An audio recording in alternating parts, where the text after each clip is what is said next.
I hereby call roll the Jefferson County Regional Planning Commission having a quorum present. I think it's Commissioner Lowe and Commissioner Morgan are absent. Other than that, I think we're good to go. I would ask the members that had opportunity to review the minutes from the past meeting. Any changes or corrections, please note. Otherwise, I'm looking for approval. So moved. Got a proper motion? Second. And second. Any other discussion? All those in favor, aye. Any opposed? Okay. All right. So for citizens input tonight before the Planning Commission, I have a list here of people who have signed up to speak. I will call your name out if you would. If you come up to the mic and you can address the Planning Commission here, and you'll have 3 minutes if you would keep your to speak. And the first one I have on my list, Mr. Mark Lichty.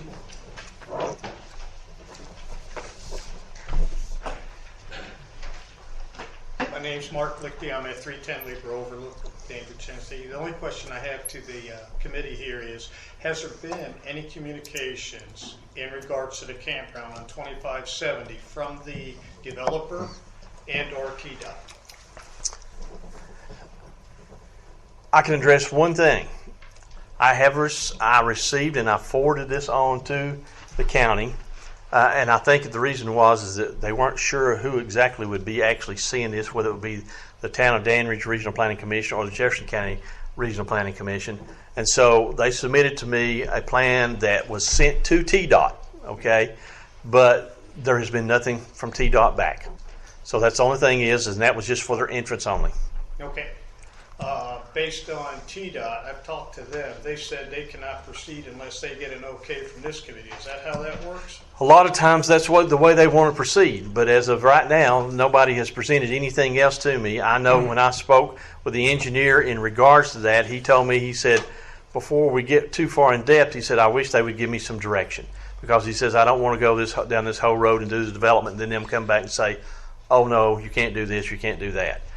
For the entrance, which would basically, do it. But that's the extent of it. That's all we have. Now we're at just a standstill. Well, it's the ball is in their court. Whenever they decide to make the next decision, it will be through them submitting something for us to review. But as of right now, that is the extent of it. And when I got that, I forwarded that on so that the county would have that. And basically, what it is putting us on notice that there is a distinct possibility something's going to go there. Okay, and that's it. That's all I have. That's it. No, nobody's contacted my office. No. I've not gotten an email or a call or Yeah. anything. Not one. So Just so you know. That was my only question. Okay. We're just trying to stay on top of it. We Okay. hope that you're being transparent with us. I To this, and that's that. the way it has to be. That's all. the first I heard of it was at last meeting when somebody showed a schematic of it and that sort of thing. I hadn't heard of it at It all. surprised all of us too. But Well, that's the only question I had. okay. Thank you, Thank you. Mr. Jason Mills.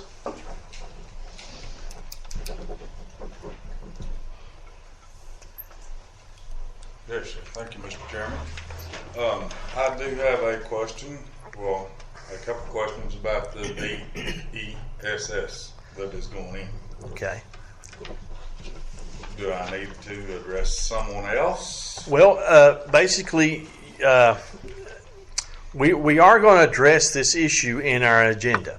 So you can speak now, or if you would like to wait until this actually comes up in the agenda and have an opportunity to speak then, per se, because this is, at this time of citizens input, typically, you're speaking to us, and typically we don't respond back during this time. This is your time to speak. Can I please wait? If that's what you prefer. I'll come back up and see if any questions are answered. Okay, that'll work. Okay. Thank you, sir.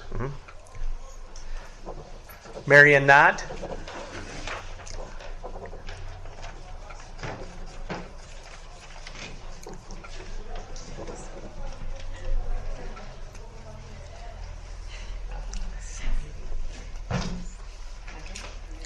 Marion Knight, 440 West Main Street in Dandridge. Thanks for letting me speak again. Last month I gave you some items for consideration for supplementary provisions for the vests, and I'll say my words now because otherwise I'll probably have a heart attack before it's time to speak again. I have a little more information to add to that this month. I reviewed TVA's energy plan, talked to a consultant, and looked up information about Plus Power and the world's largest lithium-ion battery facilities. First, according to its own documents, TVA intends to add 5 billion watts of battery energy storage to its system as it's closing down its coal-fired plants. A question you might like to ask TVA is why they're not building BESS on the sites of the closed coal-fired plants. And ironically, why we would host this facility when we would not get any of the power provided by it. Second, if this BESS is built in Newmarket, it will be one of the largest facilities on Earth. The third largest, unless there's new things out there on the internet that aren't available online yet. The most facilities are significantly smaller, 60 to 100 million watts, not 250 million. Third, all 3 of the current largest facilities have had at least one fire or overheating incident since 2021. Fourth, most of the large plants have substantial lots, well over the 5.4 acres that TVA owns. My consultant recommends that any BESS should be at least a mile from residences. 1 square mile is 640 acres.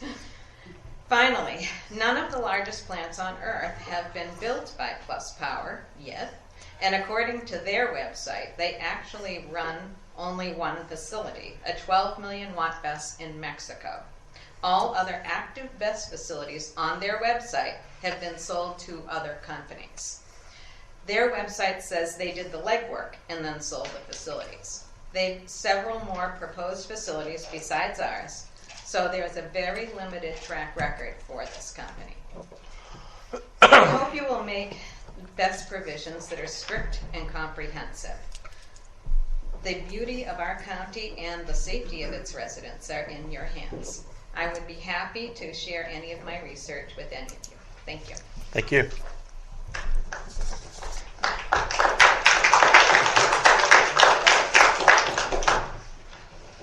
Michelle Light.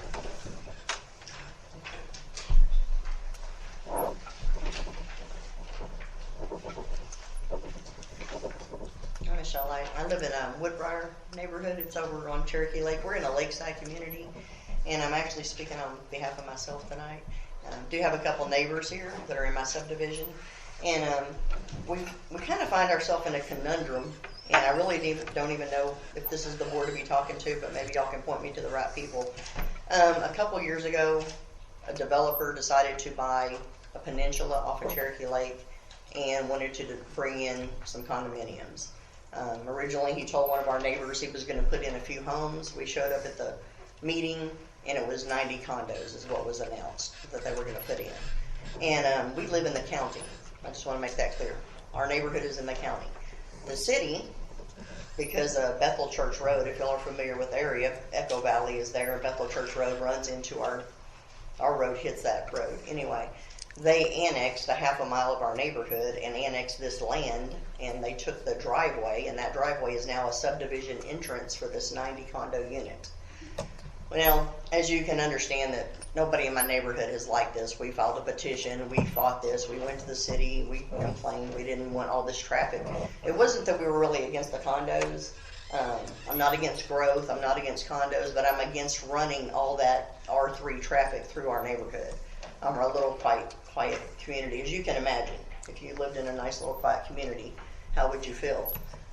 So they just put some of these first condos, they've got about 5 built right now and ready to be sold.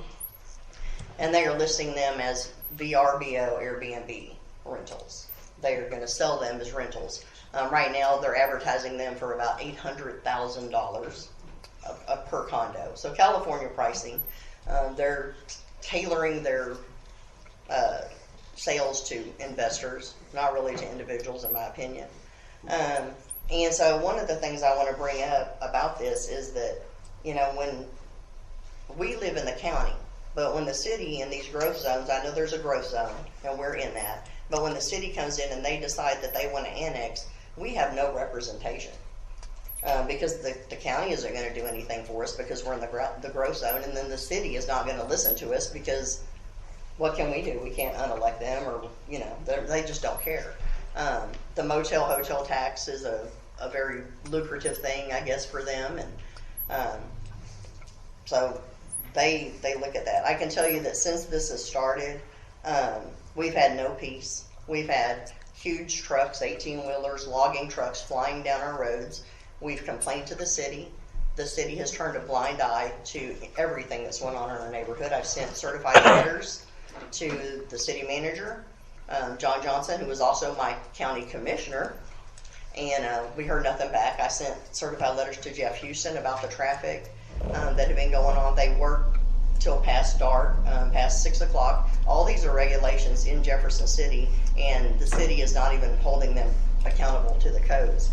So I would just, one thing I would like to do when y'all discuss land use and going forward, I think that there ought to be some kind of stipulations about R3 neighborhoods and being able to run all their traffic, or maybe even a commercial or industrial district. These should not be allowed to run their traffic through an R1 neighborhood. These kind of places, what we had proposed in the beginning was that they just get their own entrance, and it would have solved everything. They could have used a county road, but because they wanted to be annexed in the city, they took a private driveway, purchased a driveway. I didn't even know you could purchase a driveway, but they purchased a private driveway, and that is now a street. But it was a driveway that 2 homes in our neighborhood, and then this land back here was attached to. So this is a mess, and more and more people are going to start finding this. I know that there's a lot of other people we're having problems because of these Airbnbs popping up all over neighborhoods and everything. And this kind of stuff needs to be addressed on how y'all are going to handle it, how you're going to allow these Airbnbs to go forward. And my main point on this really is about the traffic, that there ought to be a stipulation. If you're going to approve R3s in the future, that you make it to where they're not allowed to run through residential neighborhoods that are R1. When people buy an R1 neighborhood, they did it purposely because they didn't want to be in a high traffic place. If I wanted to be in a high traffic place, I go buy a condo, or I go live in apartments or something like that. So, and if y'all have any ideas on who else I can talk to about this, I'd appreciate it. So, thank you. Okay, thank you. Is it Mr. John Cummings?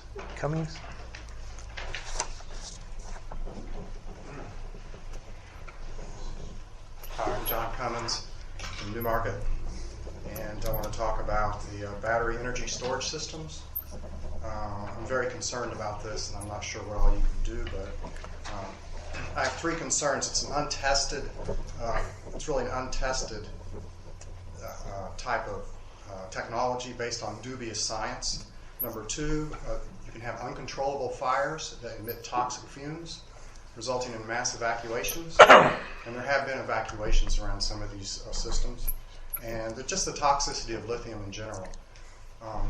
One of the things I hear, as far as dubious science, climate change seems to be the driving force in this unsubstantiated dangers of carbon. So I don't know why TVA is on this bandwagon and this gig, but it's silly. It's silly from a standpoint of physics, and personally it's irritating. But that aside, it's dubious science.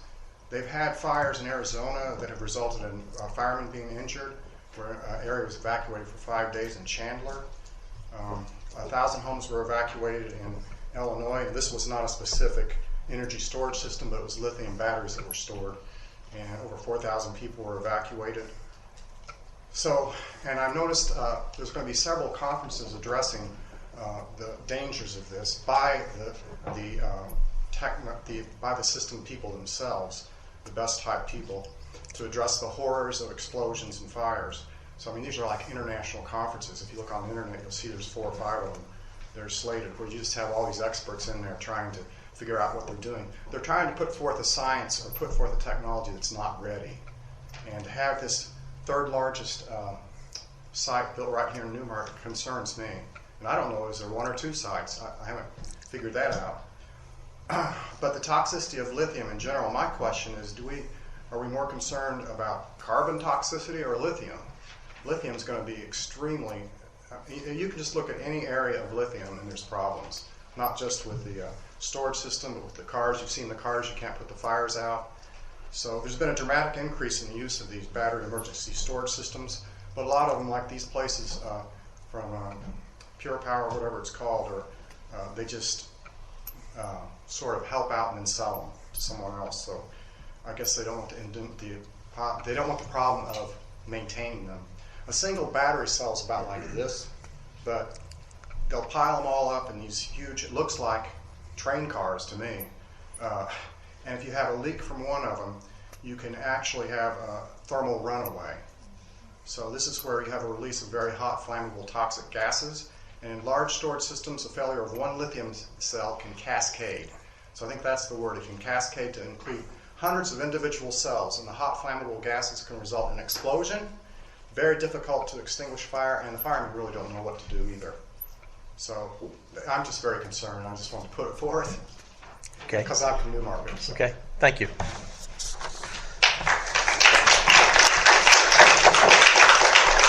Okay.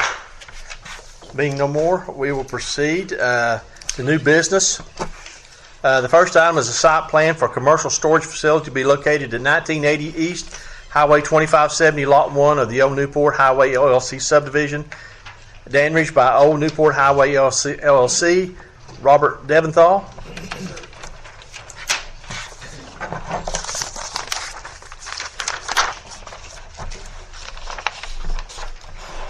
Good evening. Good evening. My name is Robert Delmenthal, and we're looking to build a Class A vehicle storage facility at the 1980 East Highway 2570. Okay. If you look in your flat there, you'll see the site plan that was presented there. David, you looked at the site today as far as topography and everything else.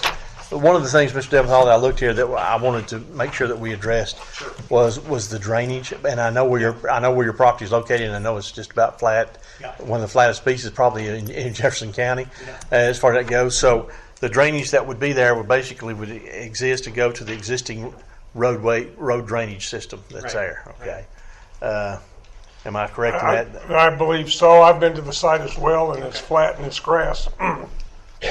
Sometimes drainage is more difficult to deal with when you've got flat property than it is when it's Sometimes, yeah. obviously, got certain topographic features. And has any consideration been put towards that at this I kind of point? wanted to get to this process first before we went ahead and hired a civil engineer to kind of design the drainage. Okay. But we realized that's going to be something that needs to be done. So. Okay.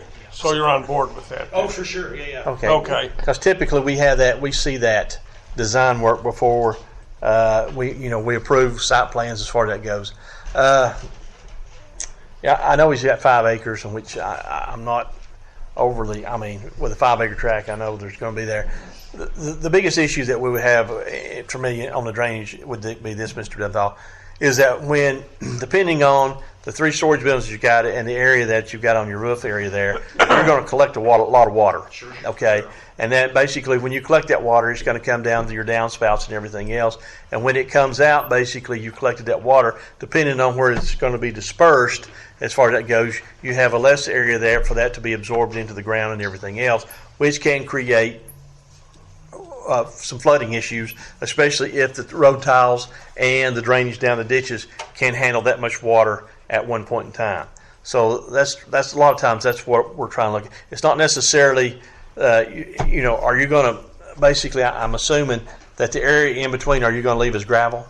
Yes. Okay, which helps because that's a more pervious drain area for the runoff. But if you collect that water off of those buildings into your gutters and you take those to one specific site and you empty those there, then what you're doing is basically increasing the amount of water to that one specific area, which could lead up to flooding issues. And so that was the thing. Typically what we have is that an engineer will look at that, he'll calculate how much runoff you have for all 3 buildings plus the ground, and then make a determination whether or not there's going to need to be some detention so that when that water does come off, it can go into a pond and as an overflow pond, and then go out at a steadier rate. So yeah, if you look at the drawing, so on the road, there's the shop building, the garage. Okay. Okay, that would kind of be phase one. And then to the left of that, there's an open area, seems to sit a bit lower. So we kind of thought if and I'm not an engineer, but just looking at it, if there needed to be a place for the water to go, we could design something in that dead area. Okay, and that would be over here across over here, because I guess what it's showing is that it's showing that as your septic area, and typically. Yeah, that was a mistake. I was working with Billy Knight on it, and he fell, and I've had a hard time getting a hold of him. But yeah, that was a kind of a mistake. So that area right there could be reserved for. That was the idea. The idea really was to kind of maybe trench the sides. There is the road drainage. Yes. But if we thought it was going to be too much water, then we kind of reserved that spot for that. Okay.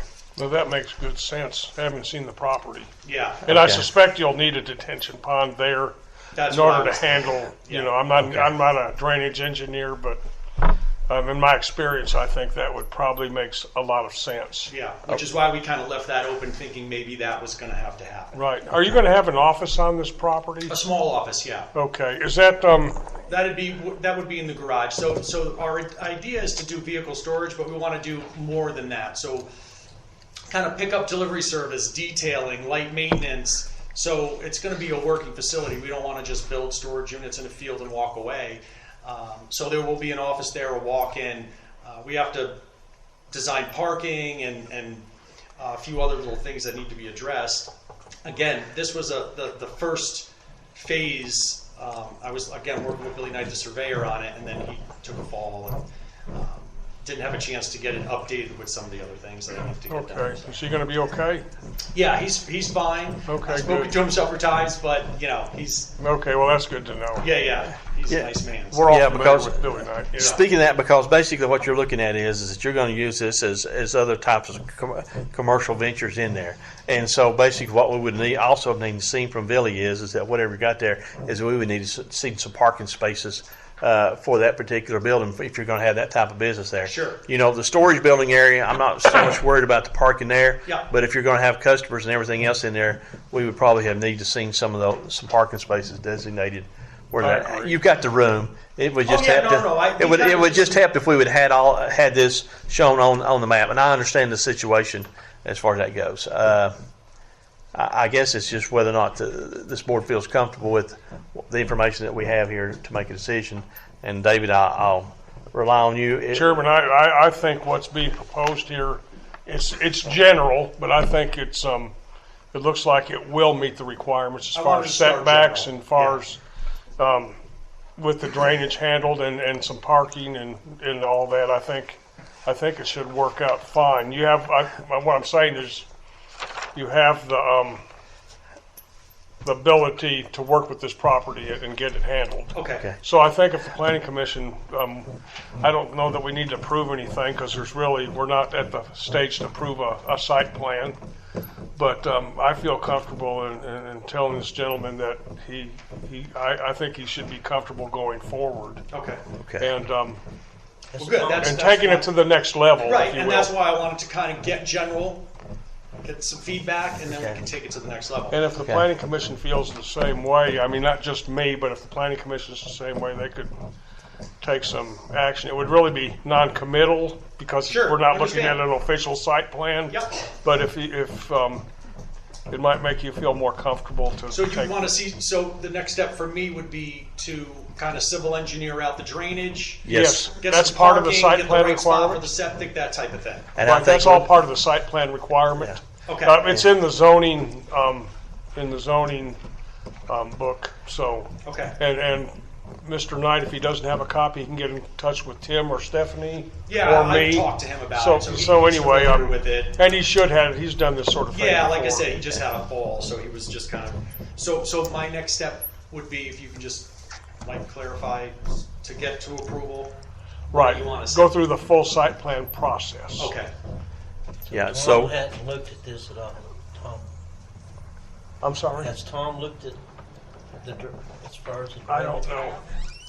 Okay.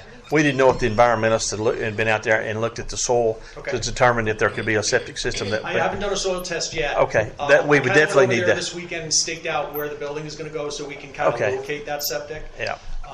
If you're going to have an office, you need to have that Yeah. handled. For Yeah. sure. We would need Yeah. that. We would need to see parking for the garage building area. Okay. We would need to know where your something showing that you have it septic and where it's going to go. And the next thing is that if we can have at least some calculations showing how maybe if you need detention or retention, either one, how big that would need to be based on calculations of the runoff and how you're going to collect the water on the building. We'd like to see the calculations in the report. Yeah. And So, but other than that, I don't see any other issue. Yes. Is this zoning's all right on this thing? Tim tells me it is. I have not checked the zoning map myself. I don't have a copy of it, though. It's C2. Yes. C2. C2. Yeah. We rezoned it in October 21. Okay, because this is part of the property up there that they rezoned R1. Or is this not the property? It's No. down from it? It's up this way further. Okay, Yeah. This isn't too far from where that racetrack is. okay. Okay. What, I mean, not to get off subject, but what is that racetrack? It looks It's like private. it's defunct. Oh, okay. I mean, it was a- didn't was look a like it was private thing. operational It's a when private. we were by, but It's private. Yeah. But it was a private entity Yes. a few years ago. Yeah, yeah. Yeah. It was interesting. I saw that. Okay. Did you tear that up? All right. So, do you feel comfortable with the response we've given you? Or Yes, anything thank you. else? Yeah, so Okay. again, I just wanted to come and get that initial feeling from the board, and Okay. now we can take it to the next level. Okay.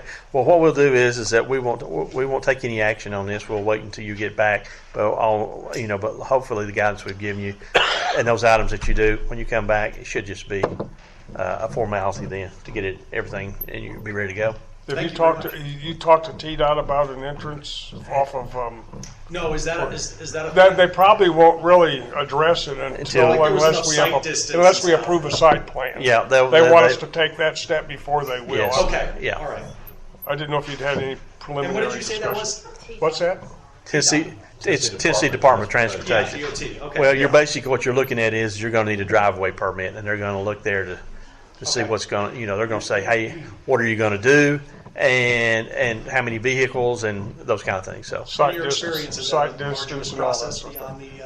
I mean, if I were to get approval here, is that kind of an arduous process, or? well, basically what happens is that when we get your site plan approval, TDOT, then you can take it to them, say, hey, I've got this approved. This is what I want to do, and then they're going to tell you how you're going to have to be able to do it Okay. at that point. Very good. But Okay. they don't want to give you preliminary stuff until they know that we're okay with it. Gotcha. Yeah. Okay.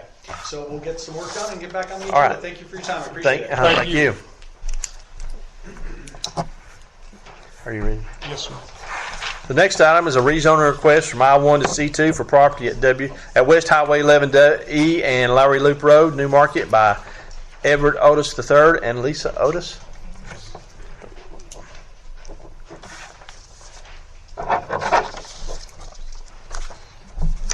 Excuse me, I'm converting the property from I-1 industrial, so, and there's a church that would like to put their church on it later on, so they want me to convert it to commercial, that way it's ready for them. Okay. It looks as if there's already C2 adjoining this. Correct. If I'm looking at my map. So basically, it would just be extending a portion of this I-1 zone into C2. And do you know, is it approximately about 5 acres? Is that how It much? is 5 acres, yes, sir. 5 acres, okay. Chairman, I recommend for the rezoning that it would be downzoning from industrial. In other words, it would potentially have a less noxious use than the I-1 property, and it abuts a C2 district, so it would not be spot zoning. And it's got, it's right there in the main highway, so to me, it's right in keeping with what the intent of the C2 district is. Got a proper motion I'll second. and second. Any other discussion? Okay, all those in favor say aye. Aye. Any opposed? So, Yes, sir. Mr. Otis, what it is that what we have just done is to make a recommendation.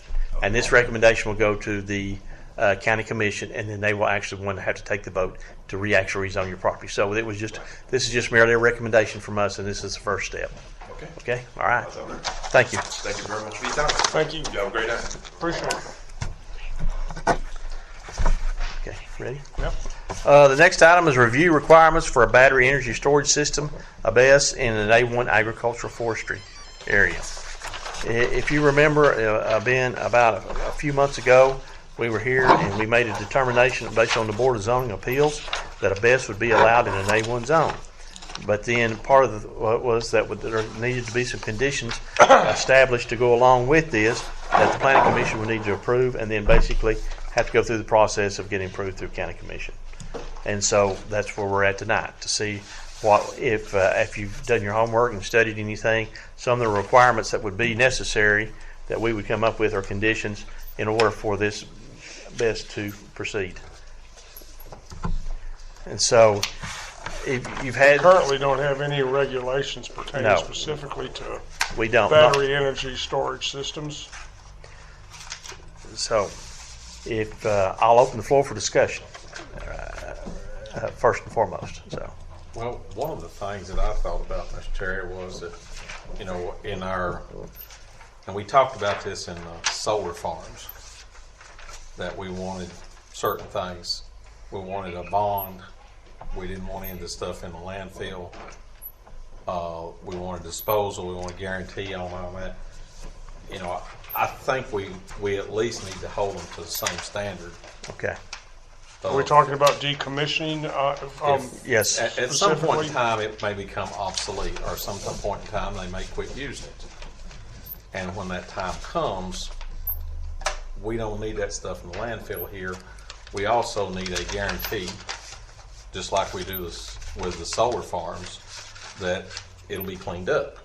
And to have that, then we've got to have a bond, like we talked about with the solar farms, and maybe have 3 estimates.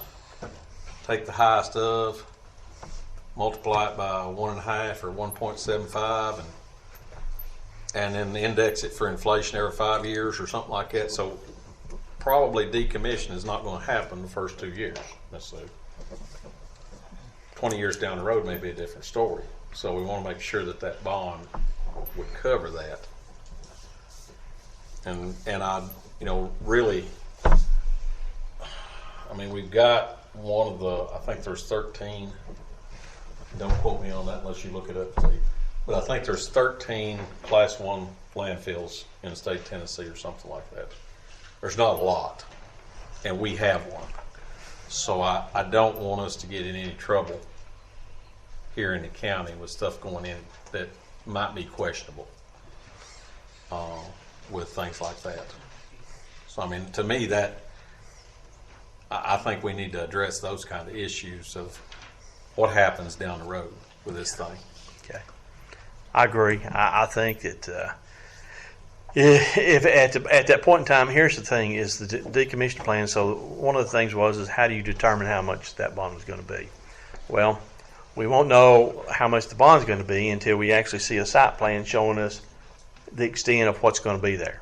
So at the time when a site plan is presented, then basically we need to be able to come up with an idea, and basically it may be 3 bids from people who are in the industry of decommissioning these things, and we look at those, and then based upon that, then we're going to say, okay, we see what it's going to cost. If we go 1.5 times that amount for a bond, which we do that typically for other types of improvements as well in the county, and then at that point in time, a bond would be in place for that amount of money for a decommissioning. Now, we've discussed earlier inflation, okay? So what it would be is that, let's say for instance that after every 5 years, if they're still in operation, that they would have to come back and we would look at that at the time what inflation is, and that the bond may have to be renewed, and it could, you know, it may go down, it might go up. You don't know. You just don't know how technology is going to be at that point in time as far as it goes. But it would be something that, you know, you may think, I don't know, I'm throwing 5 years out there. You may be thinking something else as far as it goes. But what it does is I think it gives us an opportunity somewhere in there that we are covered as far as Jefferson County is concerned on the decommissioning part. And I know that was one of my big issues when this first came to us, was that. And so I think that, here's the thing. It is Plus Power who has come to us and asked us on this, okay? But when we make these decisions, it doesn't necessarily mean that it's Plus Power. When we make these decisions on this, it's for any other company or anybody else that might want to come in here, that we have our guidelines in place, okay? So that's what we're looking at today. It's irrelevant who the company is, okay? What's relevant is that we have something that covers any company that wants to come in here and do this very thing. And so, I'm going to ask you what are some of your ideas as far as this? I mean, do you want a minimum acreage tract? Do you want? I mean, I think we definitely would need some setbacks off the property line. I think there would be some things in here that basically they would submit a site plan showing where everything is located, how you're going to access it, the fencing, any landscaping that you might feel that might be necessary as far as that goes. So they would submit a site plan to us based upon what we come up with tonight. So that would be their first step in coming back to us to get approval. So the other thing is that if you look at how the containers themselves are rated by the National Fire Protection Association, as far as that goes, there are standards out there that they have set for these, and you'll see that there's some UL testing as far as that goes. I've reached out to some people in the fire industry as far as that goes, and they say, yeah, that testing, universal laboratory testing, is good. So you have to feel comfortable that basically when they bring the product in here, that it's going to meet certain guidelines, and basically that those will be established as well tonight. All right, or they should be. I'm not trying to determine any way. These are just things that I'm thinking. I'm just trying to see what else you're thinking. Well, one of the other things, Mr. Terry, that I've had several calls from folks in New Market about is, and we in this county have a few city departments, but most of our fire protection and emergency stuff, yes, rescue squad like that. I mean, we have paid ambulance service, but the rescue squad, our fire protection is supplied by volunteers, and they're concerned that this places an undue burden on those volunteer fire departments if they have to have specialty equipment, if they have to have specialty training or something like that, and that they oughtn't to be burdened with that if they're coming in. And for any facility that's coming in, they like to see what we can do about addressing the training or a specialized equipment or stuff like that, to have that in there. And then you talked about the fencing there a minute ago. That needs to be with all of they've had lately, Miss Sue, where these crazy people putting up substations and all that. We want this to be a secure facility for two-legged and four-legged animals. A deer jump over a 8-foot fence. I've seen that. Really? I have. Don't you think it's too close to the school? Yes. That scares the hell It may be, Chicker. I mean, I'm not debating that out of at me. I all. don't think it's worth the. Then I have a question to ask you. Then go ahead. I I'll don't ask you a think question. it's worth the chance you're going to take. And good and darn well, later they're going to deregulate some of the stuff, even if we put in safety, just to save money. And I don't see how it's going to save if they're buying power off TVA, and then they're going to turn around and resell it. How's that going to save you any? I mean, it's not worth the chance that you're taking. Well, here's the thing is that we don't sit down and look at monetary values, and when people do developments, whether or not it's feasible or not. The only thing we do is that, you know, and because that's up to them when they make this investment. The only thing we're here to do is to tell them how what we feel like if they do this investment, what they need to do. You know, if it's you know, it's one of those things. We people do subdivisions all the time, and we sit here and thinking, there's no way they're going to make any money, so why are we even doing it? People making money is irrelevant to us as far as it goes. We've got to look at it on a case, you know, not necessarily case by case basis in this right here, because once we do these standards, it's going to apply to anybody else that would want to do these, put one of these in. And right now we have no standards. Okay. To address for BESS. Yeah. So here's the issue. All right. So back when the Board of Zoning Appeals voted to allow this to go into an A1 zone, we have established that they can go in A1 zones. Now then, we're trying to establish if in this A1 zone where it's going to go, what are the conditions going to be if they build it? And so we got to do it. And when you brought up the question about it being close to a school, okay? Yes. All right. You know what my fear is? My fear is I'm more afraid of the railroad than I am of this. And that's just case in point. You see what happened in Ohio as far as that goes. We have 2 elementary schools that are right on the railroad. So if that were the case, and I've said this before, why did Jefferson County build 2 elementary schools beside a railroad? True. So, you know, when we talk about putting kids in danger, we've done that to a certain extent. So, I mean, I'm just saying anything that comes into play here in this county, there could be some inherent danger. You have the interstate, you have to, anywhere here, you have an opportunity for something that could be hazardous. Okay. So, but I'm just saying, I'm just addressing that. I know where you're coming from as far as that goes, but I'm just saying that we have hazardous situations that existed, but yet I'm not sure we took those in consideration when we did what we did. You actually got 4 schools within a half mile of a railroad. Of a railroad, yeah. So, But there's nothing you can do about that because but there's something we can do about this. well, but here's my thing: it's are you saying this is more dangerous than a train derailment? Yes. Based on It burns 3 times more than a regular fire does. You can't put it out with water.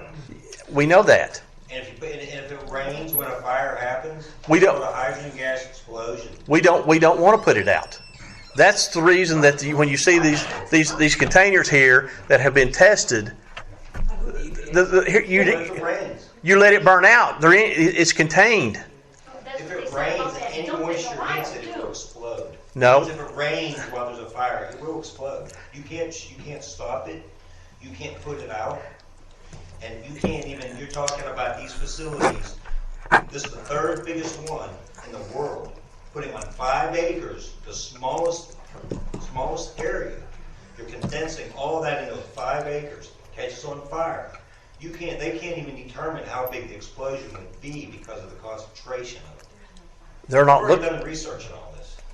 If you're concerned about 2 railroad tracks behind schools, why do you want to add this problem to the equation? This problem is already here.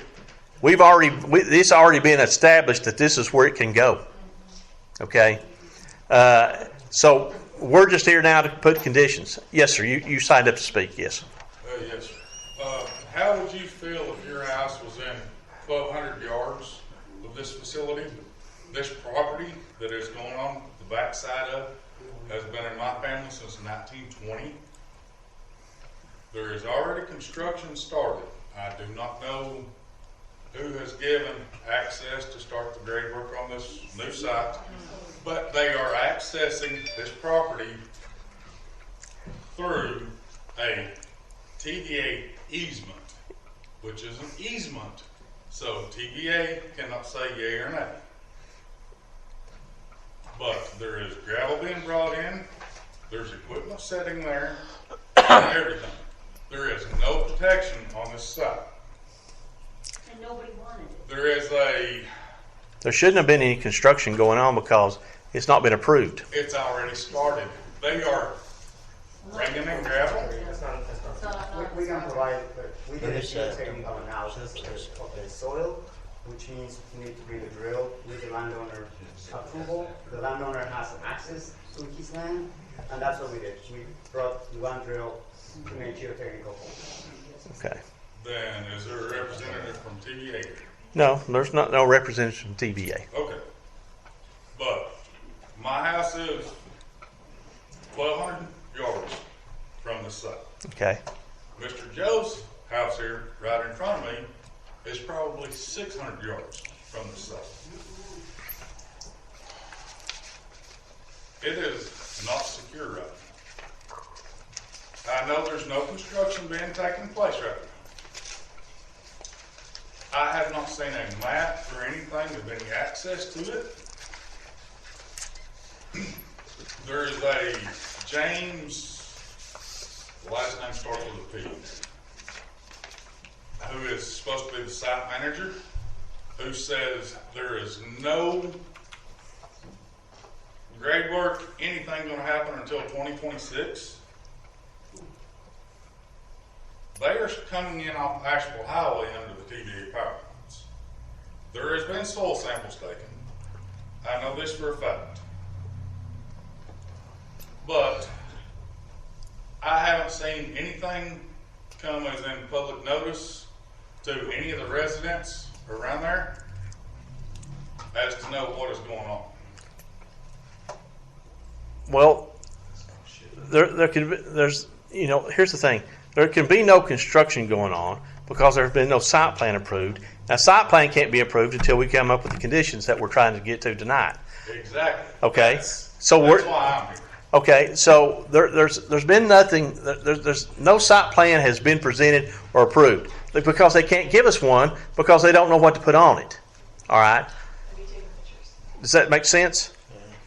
Well, whatever's there is basically from that standpoint is that there should be no construction going on. Now, there's one thing to go out and get core samples for your soil. That's a totally different thing.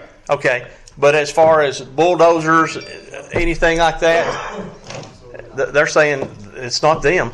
I don't know who it may be, but they're saying it's not them doing that. There is a company out of Ottawa, Twin M Excavating, possibly. That's not us. And so they're saying that's not them. It could be TVA or it could be Appalachian doing something. But they're saying that they haven't hired anybody to do any work there. The only thing we did was take soil samples. Soil samples, yeah. Okay, did you contact Mr. John also? Correct. We are in touch with Mr. John also. Okay. We have talked to him, we are in close contact with Mr. John also. Right. I spoke with him before I came up here tonight. Right. And he also told me that. But he said to ask you that to make sure that, see what kind of answer I got from him. We are in close contact with Mr. John also. So, And why is it, sorry, Mr. Chairman, but are you taking samples 500 yards away from where the site's going to be? We're taking samples wherever we need to understand how the soil conditions are. And that depends on many things. Where we want to put the batteries, where we want to get approval. But it's a combination of understanding the site. So whenever we come for a site plan approval, we provide the most viable solution. So are you afraid of runoff if there's an explosion or whatever? It's a hill, so we want to understand how the soil is there. and it will be, and that may be part of the things we look at is that we may have to have some retention or detention ponds that may be there to handle runoff. That's part of one of the things we're trying to come up with it tonight. There's no way to put any detention or retention ponds there. Oh, yes, there is. You'd be surprised on that. Underground for starters. Yeah, it could be. Yes. Those big Yeah. culvert type things. Okay. I think we've got another question. Terry, it's just real quick with it. I keep hearing everybody say they're worried. I think at the first meeting I asked him, was an RMP submitted to the city or to the county a risk management plan. Okay, you said the railroads, why would they do that? Well, the railroads have a risk management plan for what they haul on those railroads. What are you gonna do in an emergency? So the question is, has a risk management program been put together by the company or whoever and submitted for review? That's all I got to say. Okay. That'll answer a lot of questions. Part of the thing is that one of the things is that there will be that we're going to put conditions on, probably look at tonight. We haven't got there yet. Is an emergency response plan? Okay, so it's not that we haven't thought of these things as far as that goes. We have our notes, and well, I'm just saying that and the other thing is that I went to the emergency management and discussed the project with them, and he says, well, we have all kinds of things that are hazards in this county as far as that goes that we address all the time, and we have a plan to address those. So I understand your fears about what you're talking about on lithium batteries, okay? And we discussed that in depth at the other meetings that we've had here in that regards, okay? And so I have relied on some other people in here that have looked at the testing that has been done, and a lot of it is based on the containers and the way that they're designed as far as that goes for containment. And it's designed so that you don't have a thermal runaway. Okay? The people in this industry, they don't want that to happen because they're going to invest millions and millions of dollars in here into this, and they don't want to lose that investment. Okay, so the basically what's happened is that the industry is trying to come in here as far as that goes and doing all these tests and everything else.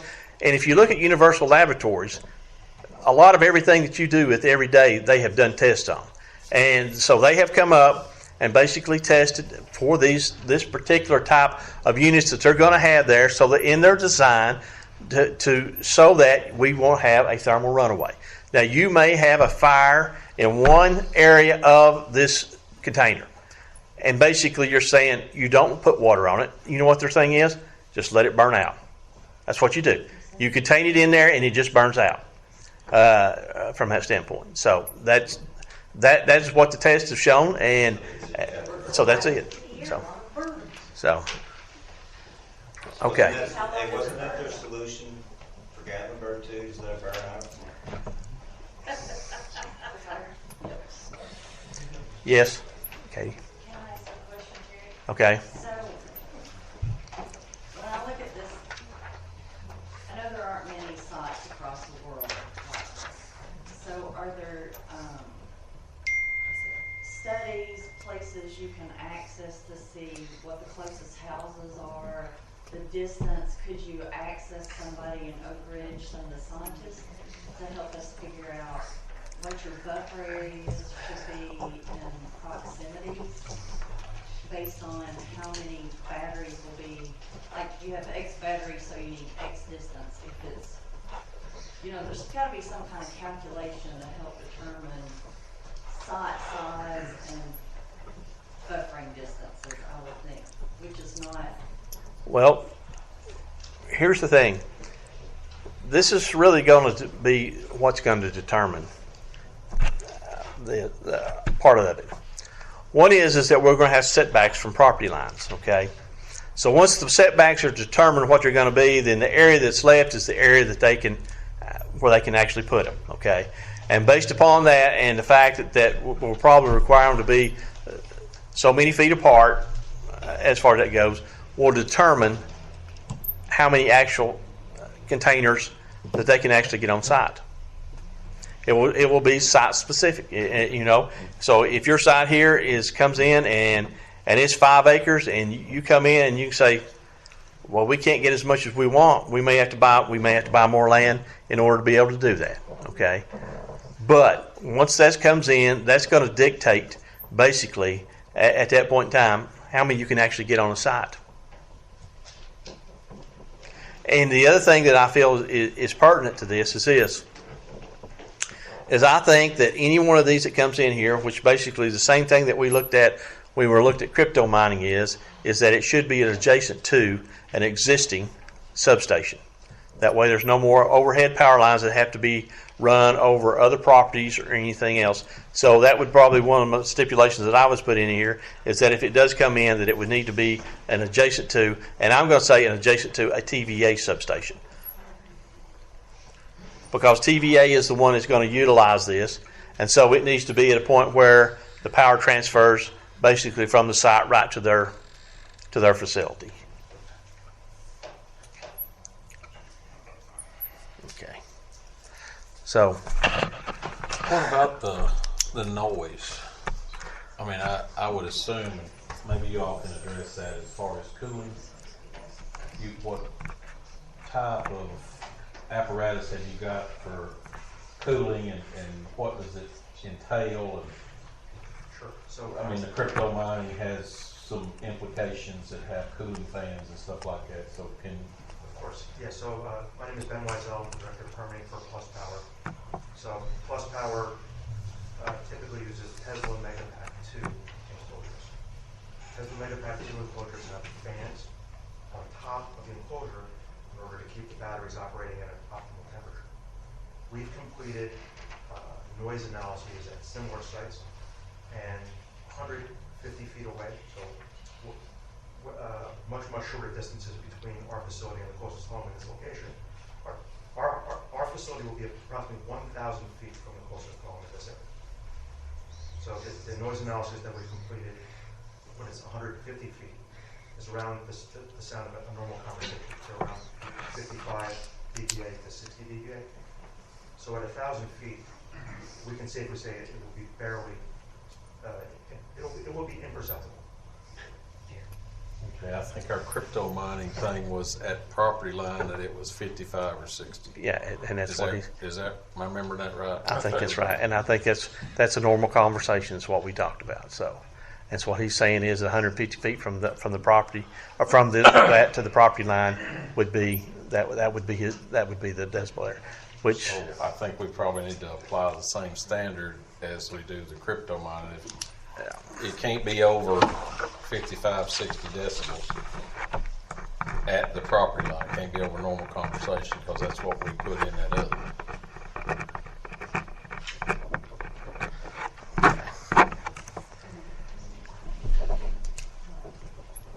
Okay, so we've discussed a decommissioning type plan. We need to now understand, look, what are we going to do for setbacks off the property line? And suggestions? I think they need to be more strict than what we require for normal setbacks for businesses and that sort of thing. Well, I don't know. I had written down 150 on the front, 100 on the sides.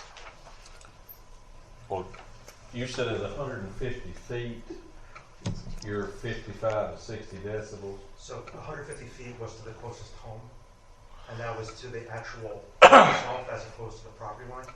So I'm not sure.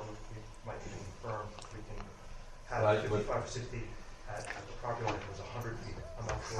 How far was it from your closest container to that 150 foot line? I would have to look into that. I believe 100 feet setback. I'm not 100% sure. I believe 150 was the distance. I believe it was 150 feet from the enclosure to the closest home. So we're not proposing to locate our batteries 150 feet from the closest property line. You have to look into whether, in terms of, if your concern is impacts on the closest neighbors, I mentioned our closest neighbors are 1,000 feet away. Well, the thing that I would be concerned about is if the standard for crypto mining that we put in was that you've got to be, the noise level's got to be a normal conversation like we're at your property line. You can't do any more from that. Somebody builds a house there, they may build it close to 100 feet to you. So I think that our standard for the crypto mining, that we would have to apply the same standard. What was the standard for the crypto line? Was it 60? It was 60 decibels at the property line. So, I mean, if you all can tell us that, that might determine a whole lot of what can and can't do, because if you have that, if 150 feet is from your, to the nearest house, that, it's different. Yeah, okay. I mean, for the site plan, for example, what we could do is provide the documentation that we could reach the decibels that you're mentioning at the property line. I think. Yeah. I mean, it would be one of those things that would be, you all would need to take that in if you want to have a site plan. And that might be something you may or may not be able to do. I mean, that would probably determine how close the Missing property 3D here, I'm getting a second screw, then we get a bridge in the way. Okay. And the bone graft, so, just so you know in case we need to talk. Okay. So, yes, sir. I've lived here my whole life, along with everybody I know from the locals here.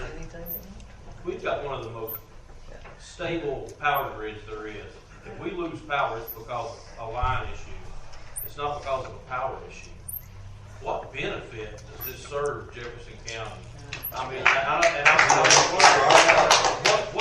what other counties were they looked at before Jefferson County took it on? And it looks like to me, as far as the noise and everything goes, they would look for maybe the industrial park. Since there's no industry there, we could probably put a battery plant in the industrial park. Well, they're not. The whole key to this is that this needs to be adjacent to a substation. That's the purpose. You know, they're not making batteries or anything like that. The only thing they're doing is storing power. How does it benefit Jefferson County? It benefits Jefferson County. If you remember, just a few weeks ago, we had power outages. Don't start that. This is the exact.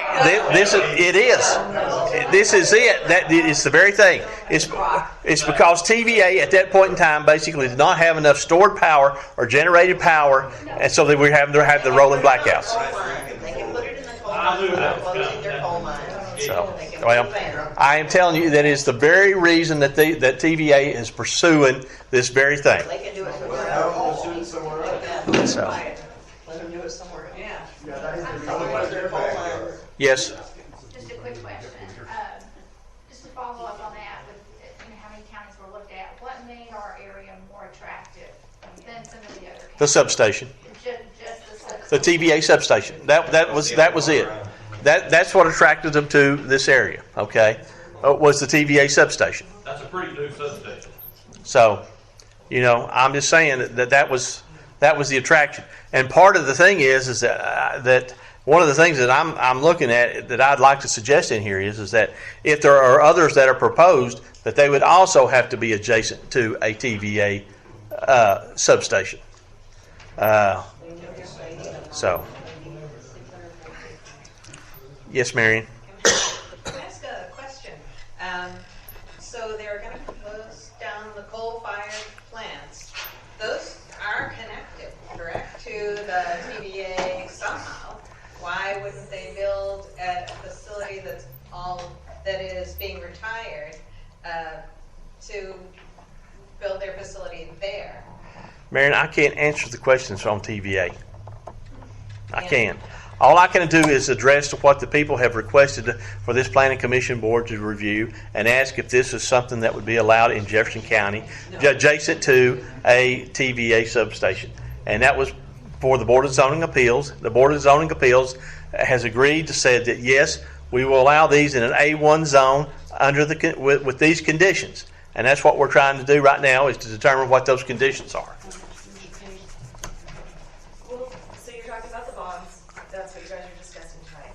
Will the bonds also include money for rehousing people when they have to be evacuated? Will it? We could add that. I think there's I think we need to add more land. They need more land. The buffer Well, needs to be bigger. We haven't even got to that yet. For this big, You know, one of the things that we may look is, here's the thing, is what determines how much land they need is once we get the conditions, then they have to back in to it from that standpoint and say, okay, this is how much land I have, this is what I can do. If I want to do more than that, then I got to buy more land. So they don't know how much land now that they actually need, because we haven't given them the conditions to tell them how much they need.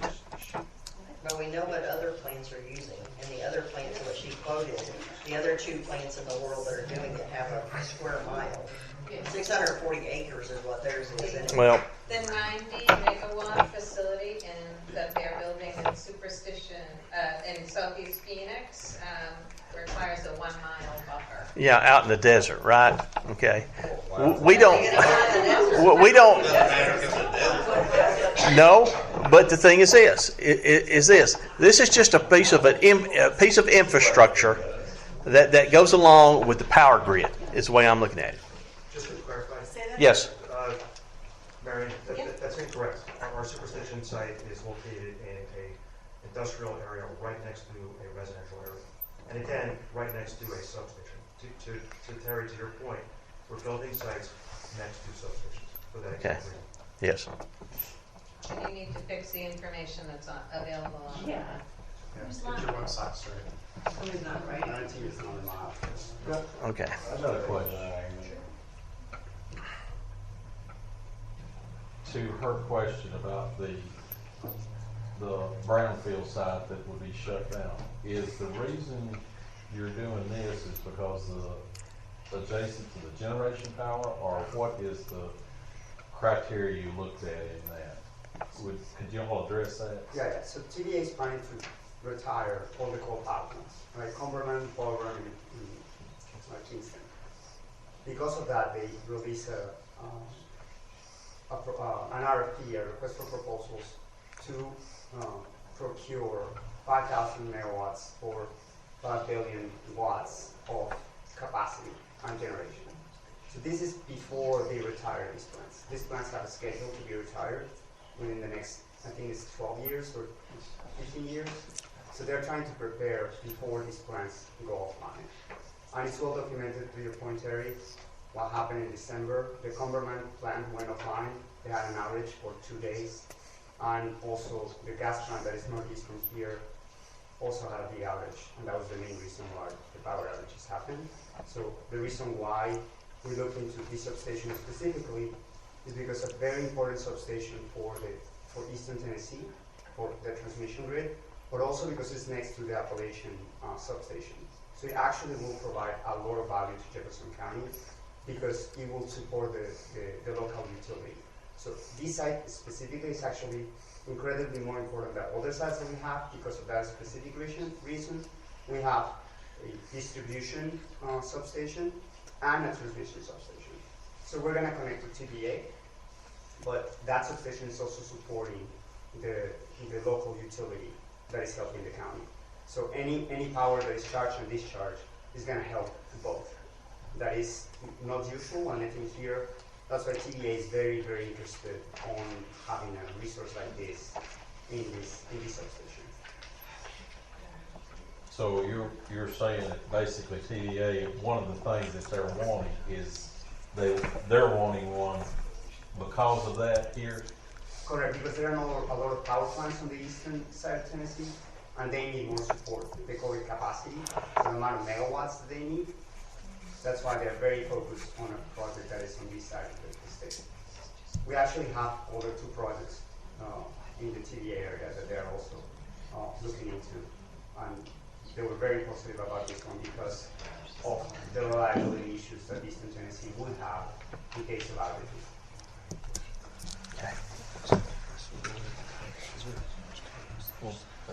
One question, sir. Have they proposed an emergency response plan? That will be something that they will have to do. This will be part of the requirements when they submit their site. They will submit a site plan showing exactly what they're going to build, and based upon that, then there will be an emergency response plan that will have to be filed at that time with that before it's approved. Okay. Yes, sir. Yes, sir. Where I live, which I am right beside this department, or facility that they want to go in. Okay, Dandridge Volunteer Fire Department does not cover this area. It is New Market Fire Department. You have a minimum of a 25-minute response time to this area. I am a retired firefighter of 25 years. I run a biohazardous waste company. I am certified in haz waste. I make a motion that this gets suspended for 60 days.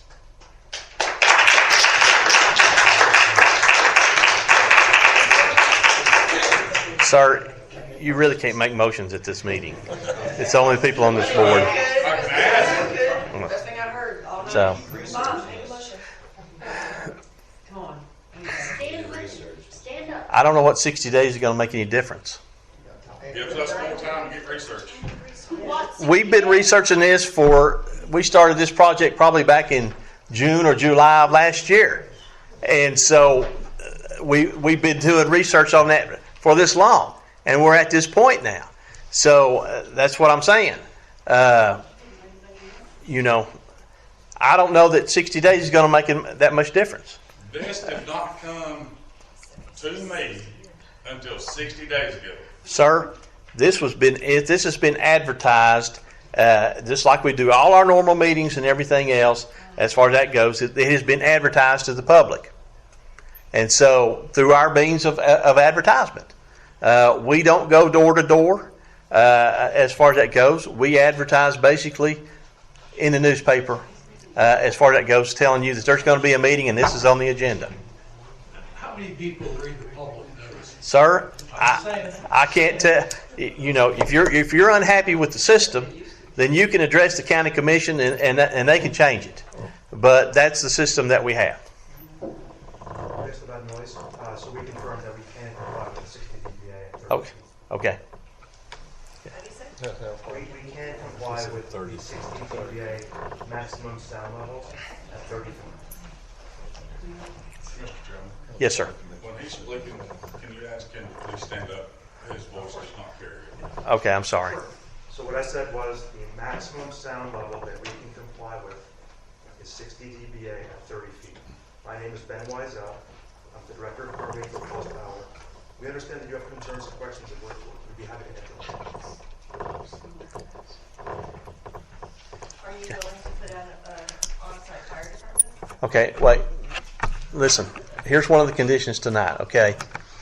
Any questions that you have be addressed to the board. And if we need to get an answer from them, that's there. So that's the format tonight, okay? So if you have a question and you want to ask us, then if we don't have the answer, then we'll address to them, okay? All right.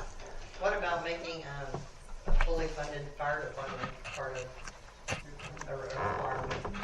That there's a fully funded fire department? Trained and, or, you know, they can respond in a right amount of time.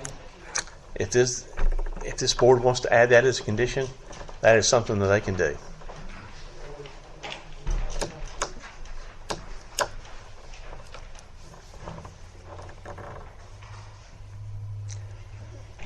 So besides adding the bond for the disposal of the batteries, would the board consider bonds also for any damage done either to the water table, the ground, or injuries or injuries or death of a resident due to something that happens at this facility? I don't think legally we can do that, Ms. Merrill. And the reason why is their tort law in the state of Tennessee addresses that as what somebody can sue somebody for. And I don't think the municipality, I mean, you're talking about something there that you would have to do on businesses. Once you open that door, if we could even do it legally, so the guy comes in and he wants to put in a recycling plant or a chemical distribution center, how do you determine a quantitative measure of what the damage is? And see, when we do a bond, as Mr. Terry said, we've got to come up with a thing, because we'd have to say to them, you got to have a bond for $100, or you got to have one for $150 because it's the ISS.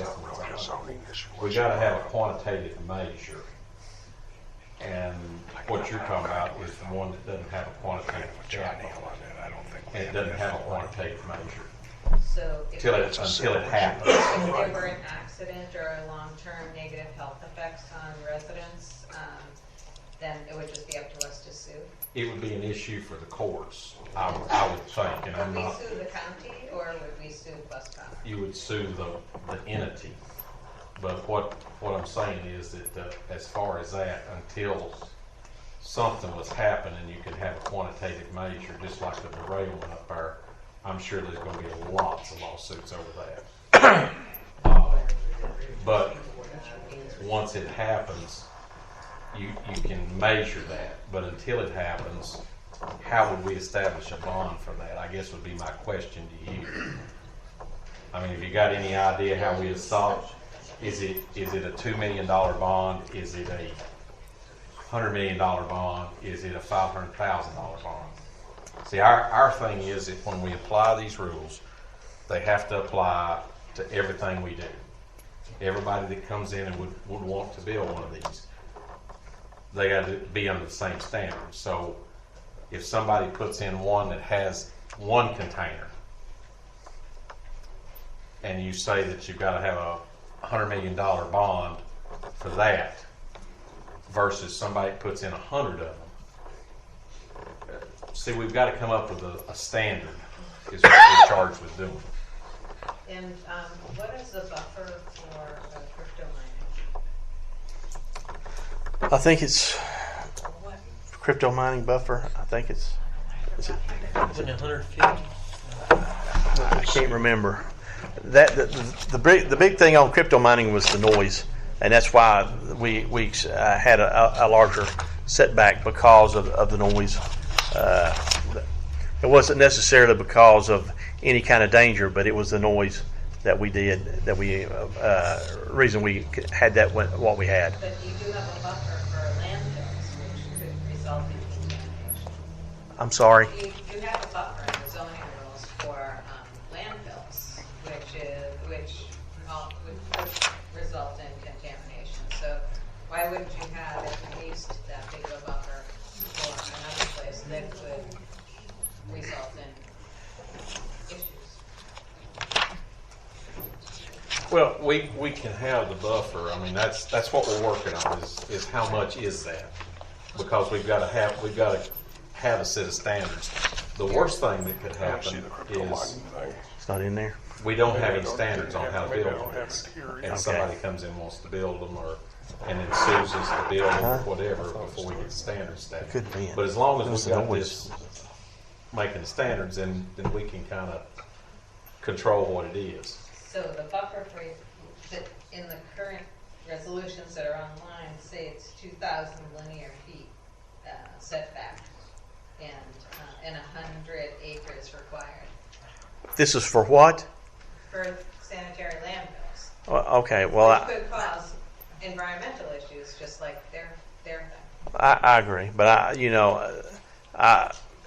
when you look at the scope of a landfill, as far as that goes, there's I think a big difference in the scope of that in the area that this is covering. So, and it very well could be that it's based upon on a landfill. The reason that buffer is the way that it is because it may cover 300, 400, 500 acres of ground for a landfill. So, we were trying to look to see. I know when we come with crypto mining, we up the setback typically from other industries or whatever. But the reason we did was for one reason is because of the noise, and that was the issue with crypto mining. It wasn't necessarily did we worry about the computers catching on fire and melting down and those types of things. It was more in line with they were just so noisy, and so okay. All right. Yes, sir. So, my name is Ben Weisel from Plus Power, Director of Permitting. So we hear many questions about setbacks. So with us, we brought a fire safety expert. Terry mentioned the National Fire Protection Association. I'm sorry, yes. The National Fire Protection Association.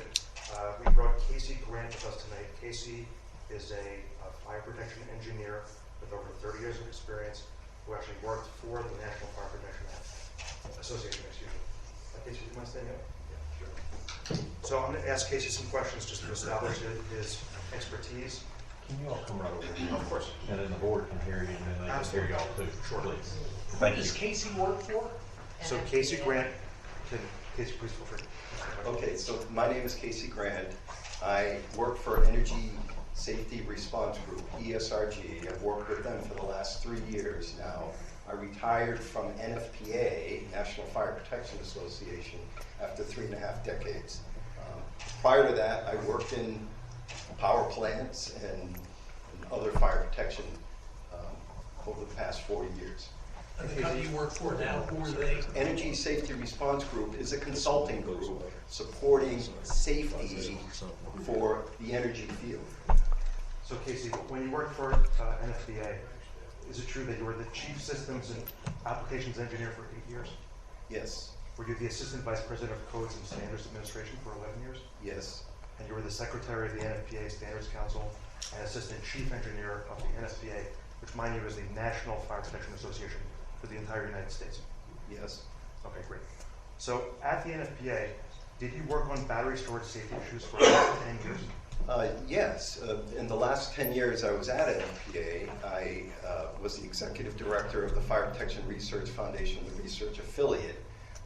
And that included working on, and somebody mentioned some of the international meetings and so forth. I was one of the people helping to set those up. And we did set up workshops for the industry and others in support of trying to iron out these safety issues into what is today been codified into NFPA 855 and is also reflected in the UL standards as well. So can you just give just a brief summary of what NFPA is? Sure. NFPA is a nonprofit membership association, about 60,000 members around the world, founded in 1896 with this specific mission to make the world safer from fire and related hazards. And there's about 300 NFPA codes and standards. They're model codes and standards. They're used here in Tennessee as well as all other 50 states and other parts of the world. And we'll say that a lot of things in this room, the sprinkler system, the fire alarm system, the exits, the exit lights, the National Electrical Code, doing all the electrical materials, all this is governed by NFPA codes and standards, which are adopted by states and local jurisdictions like Jefferson County. So is there an NFPA code applicable to battery energy storage systems? Yes. What is that code? NFPA 855. Okay, so what are some requirements that a facility has to comply with in order to be compliant with 855? Okay, and a lot of that's been asked and discussed and talked about, and that's where, and I actually want to applaud some of the questions from whoever generated some of the questions, because they're on target with some of the issues that are addressed in 855, whether it's security, and I was listening to all this and thinking, yeah, that's chapter 8, decommissioning is a chapter of NFPA 855. So there's been great pains to address the design, operation, the maintenance, the other issues, the installation, the other issues like commissioning and decommissioning, and security and so forth. Of lithium plants. Excuse me? Of lithium plants So specifically? this is, NFPA 850 is the standard for the installation of energy storage systems. And it addresses electrochemical, which are like lithium-ion batteries. There's other types of batteries. And that's where there's a bit of confusion on some of these other events, because they do involve other technologies. But there's also mechanical energy storage and other types of energy storage. They're just not very efficient and they're not very common. So the standard does apply to these lithium batteries? That Yes. The NFPA is approved? Yes. Will Plus Power's battery be operated, designed, constructed, and operated in compliance with NFPA 855? Yes. Yes. After construction is complete, will you or your company have a continuing role on safety issues at this project? Well, we hope so. Yeah, you definitely will. Okay. Well, I mean, because that's what we do, and my background is fire protection engineering. But a lot of the people I work with are former fire service people, chief officers, and others. It's kind of a broad collection of individuals. But we work directly with the local fire departments, helping write the emergency response plans. I heard that mentioned. Somebody mentioned, I think, an RMP, risk management plan, and it's commonly, and there's a section of 855 addresses hazard mitigation analysis, same thing, HMA, and we help write those as well. So this is sort of common stuff that's being addressed. So, based on what you're saying, the facility will be built, operated, and constructed in compliance with this safety code. In addition, Plus Power intends to use Tesla Megapack 2s. Well, yes, that is correct. So the Tesla Megapack 2, in addition to complying with these codes and standards, also have safety. That is correct. Are you familiar with this? Yes, I am. So one safety feature is a battery management system. What is a battery management system? Okay, the battery management system does just what it says. It manages the battery system, and it monitors with many different sensors what's happening during its normal functioning and malfunctioning for that battery system, and then takes the appropriate action, similar to, and we all have lithium-ion batteries, I assume, in our pocket or something, or laptops and whatever. But there's actually the similar kind of thing in your phone. And we've all experienced having your cell phone on your car, in your car, and it gets too hot, but the cell phone actually turns off. This is very similar technology, but on a larger scale, and it's better regulated. Yes, it's very much more regulated. Much more regulated. Yes, of course.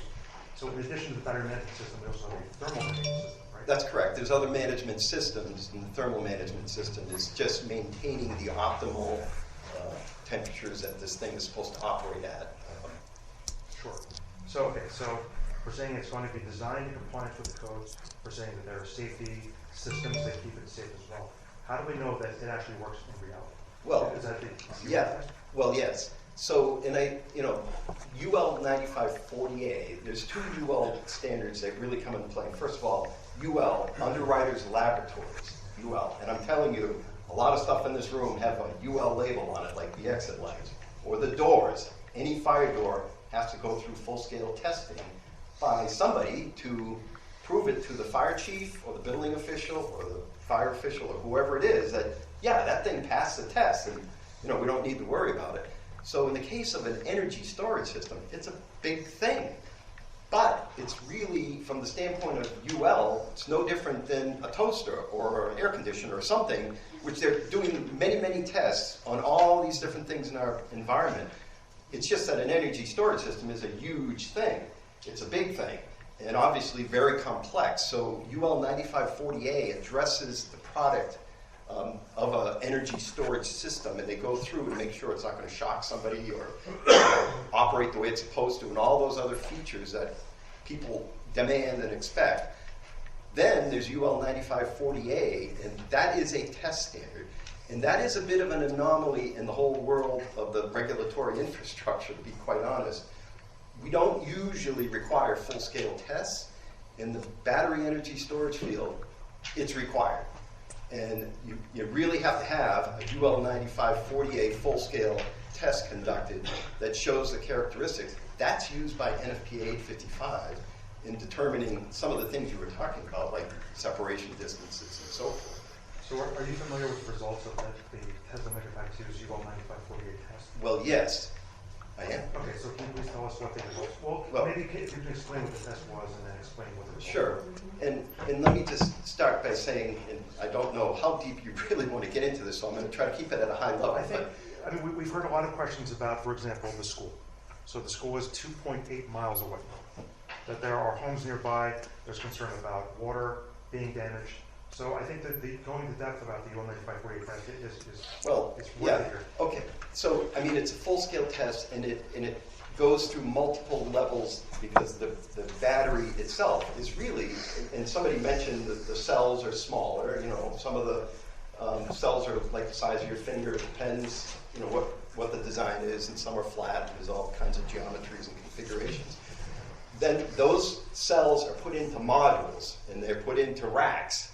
And the racks are put into frames, and the frames fill up cabinets, and so it's it escalates, and there's a lot, yes, but it all comes back to the smaller units that are just like electrical and series and so forth, and store the energy. So the test goes through the process of creating thermal runaway and seeing, its impact. And, we clearly see when we do these tests, and actually ESRG does a lot of tests in Ohio at their test site, and others do testing as well. But yeah, some battery technologies are not as well performing as the Megapack 2, and quite honestly, Megapack 2 is one of the better ones, one of the best. And the Tesla Megapack 2, the test, if I'm correct, the battery was charged to 100%. It's 100% for the test, yes. Worst case, credible worst case condition. Credible worst case condition. So that would be 100% charged battery, that the thermal management system that I just described is turned off. That's correct. That the battery management system is turned off. Correct, worst case. And then they actually force battery cells to go into a thermal runaway mode. That is correct. How do they do that? Well, okay, so again, there's different ways that the test is implemented in terms of causing the initiation of it, but it's meant to be realistic and sure. And to create situations where, and it all comes down to the propagation. Is it going to spread or not? And that's the key thing, because at some point, somebody makes one of these units that's just a bunch of clay bricks in there. It's like, well, fine, but it's storing energy. So at what point is it not propagating and spreading? And the Megapack 2 performed very well in that regard. So what were the results of it? Are you familiar with the results? Generally, I have to go back and look at the report, but it's like, I think there were 7, it spread. So six cells. It was 6, yeah. So the way that the test was run was that a nationally recognized testing laboratory caused one battery to go in a thermal runaway to see what would happen. The second battery, third battery, fourth, the fifth, the sixth. It took 6 battery cells individually to be forced into this thermal runaway situation to generate enough heat for a 7th battery to go into thermal runaway. The point being that it takes a lot of heat in order to cause a thermal runaway reaction. Then what was the result at that point? Well, then it did not spread. It stopped. That's correct. Exactly. So during that test, which represents an incredible worst case scenario, was there fire observed outside of the unit? No. Were there any projectiles? No. Or was there smoke? No, not that I'm aware of, no. So the point being that a concern about a school 2.8 miles away, the whole reason that this test was done was to demonstrate that in a credible worst case scenario, that not only is off the site safe, but the next enclosure over is safe. And to Terry's point, we're spending a lot of money to invest in this project, and we are going to own and operate. It is true that we have sold some of our other projects, but we have every intention to own and operate, and that's why, even though the project is not going to go to construction until 2028, we are here today. Because we know that the community has questions, and we want to answer your questions. We're not running away, and we know that you're concerned about us being from out of state. We're interested in hiring between 1 and 3 operations and maintenance people to be either on site during operations or nearby during operations from the area to make sure that if anything were to occur, that we would be immediately able to respond. And also to be able to operate and maintain. Yes? Have there been any similar plants, not necessarily yours, or maybe yours, that have caught fire? Have there been any issues? Yes. Yes. So, and they had similar safety, went through the UL testing? Sure. So I'm going to answer this question, then I'll get to your question if you don't mind. So, so the question was fires at batteries. So let's talk about the surprise fire in Arizona. Okay. Yeah. And even before that, somebody mentioned the Illinois thing, and that was a storage battery storage thing. So that was quite different. Yeah. Still, it's worth mentioning. Yep. But this lithium stuff. Yep. Well, and it's better. I mean, is carbon worse than lithium? Well, so actually, and just to also clarify, lithium is a combustible metal, but not lithium ion. Sodium is a combustible metal, but not sodium chloride. So let's answer this gentleman's question about the other fire. Stepping back, and I think you mentioned McKinnon or Surprise, Arizona. That was a different technology.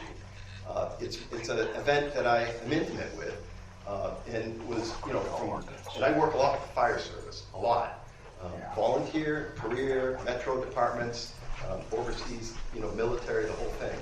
And we never want to see an event like that. Overpressure events are like not a good thing, very bad.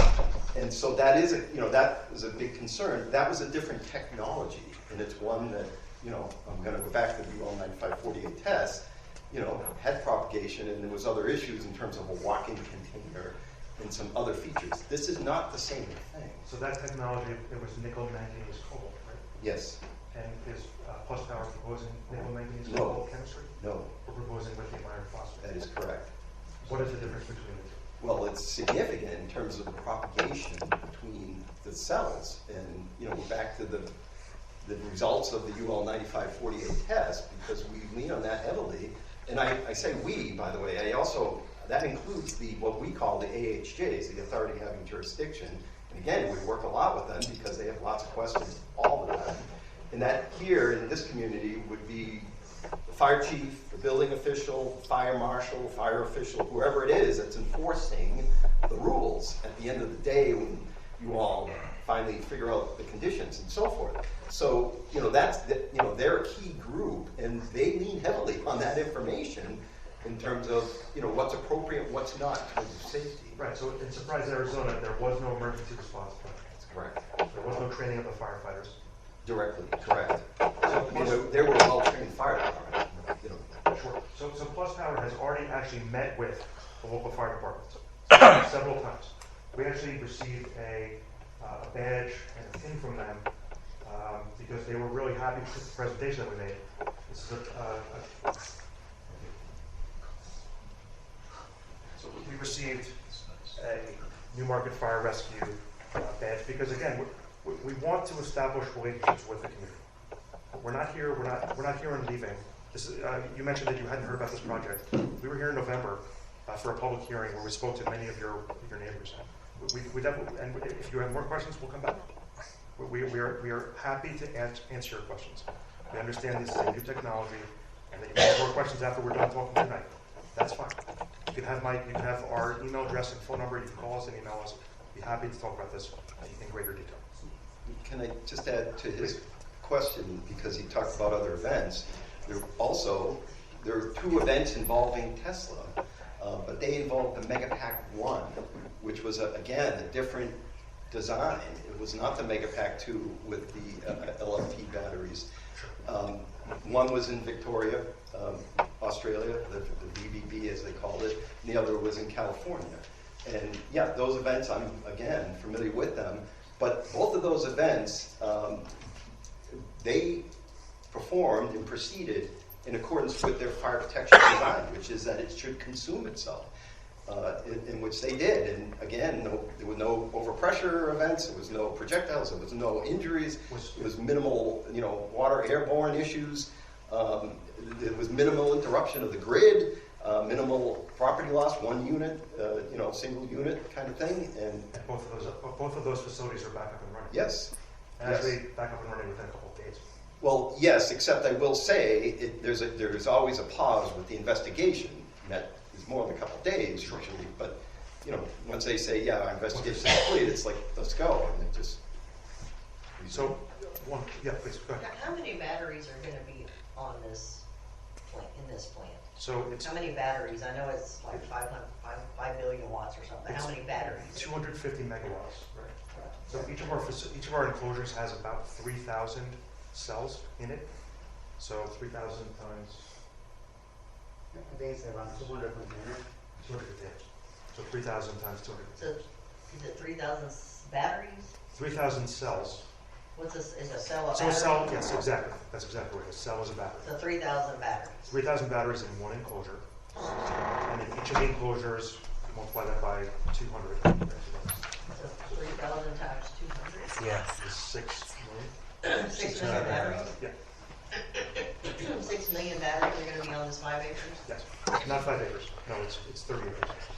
What's 30 acres? The property is 30 acres. It's not. I guess someone had said it was 5 acres. The property is actually 30 acres. Are there 1 or 2 properties? It's 1 or 2 storage facilities. one storage facility, and we have a couple properties, and depending on the conditions that we're talking about is how we're going to build it. I mean, that's why we're doing soil samples to try to understand it. So understand how many under development. That's why we're doing the soil samples to understand where we can build it. So by the substation in Newmarket, there's going to be that many batteries on that land, or are you talking about total? So there are enclosures. So I think I know what you're saying. So Yeah, it's like so- kind of like a train car thing. That's exactly right. So, Okay. yeah, so there And it holds so many batteries. There are trailers very similar to what you can see on the back of a tractor trailer truck. And the tractor, however, this is a specialized version of that has batteries, battery cells, a battery management system that I mentioned before, and the thermal management system. That's How it. many are going to be sitting at Newmarket substation? I believe I answered your question. So it's going to Excuse be, me? there are 200 enclosures. And you're saying that's 30 acres at that location? Just 30 acres? Yes.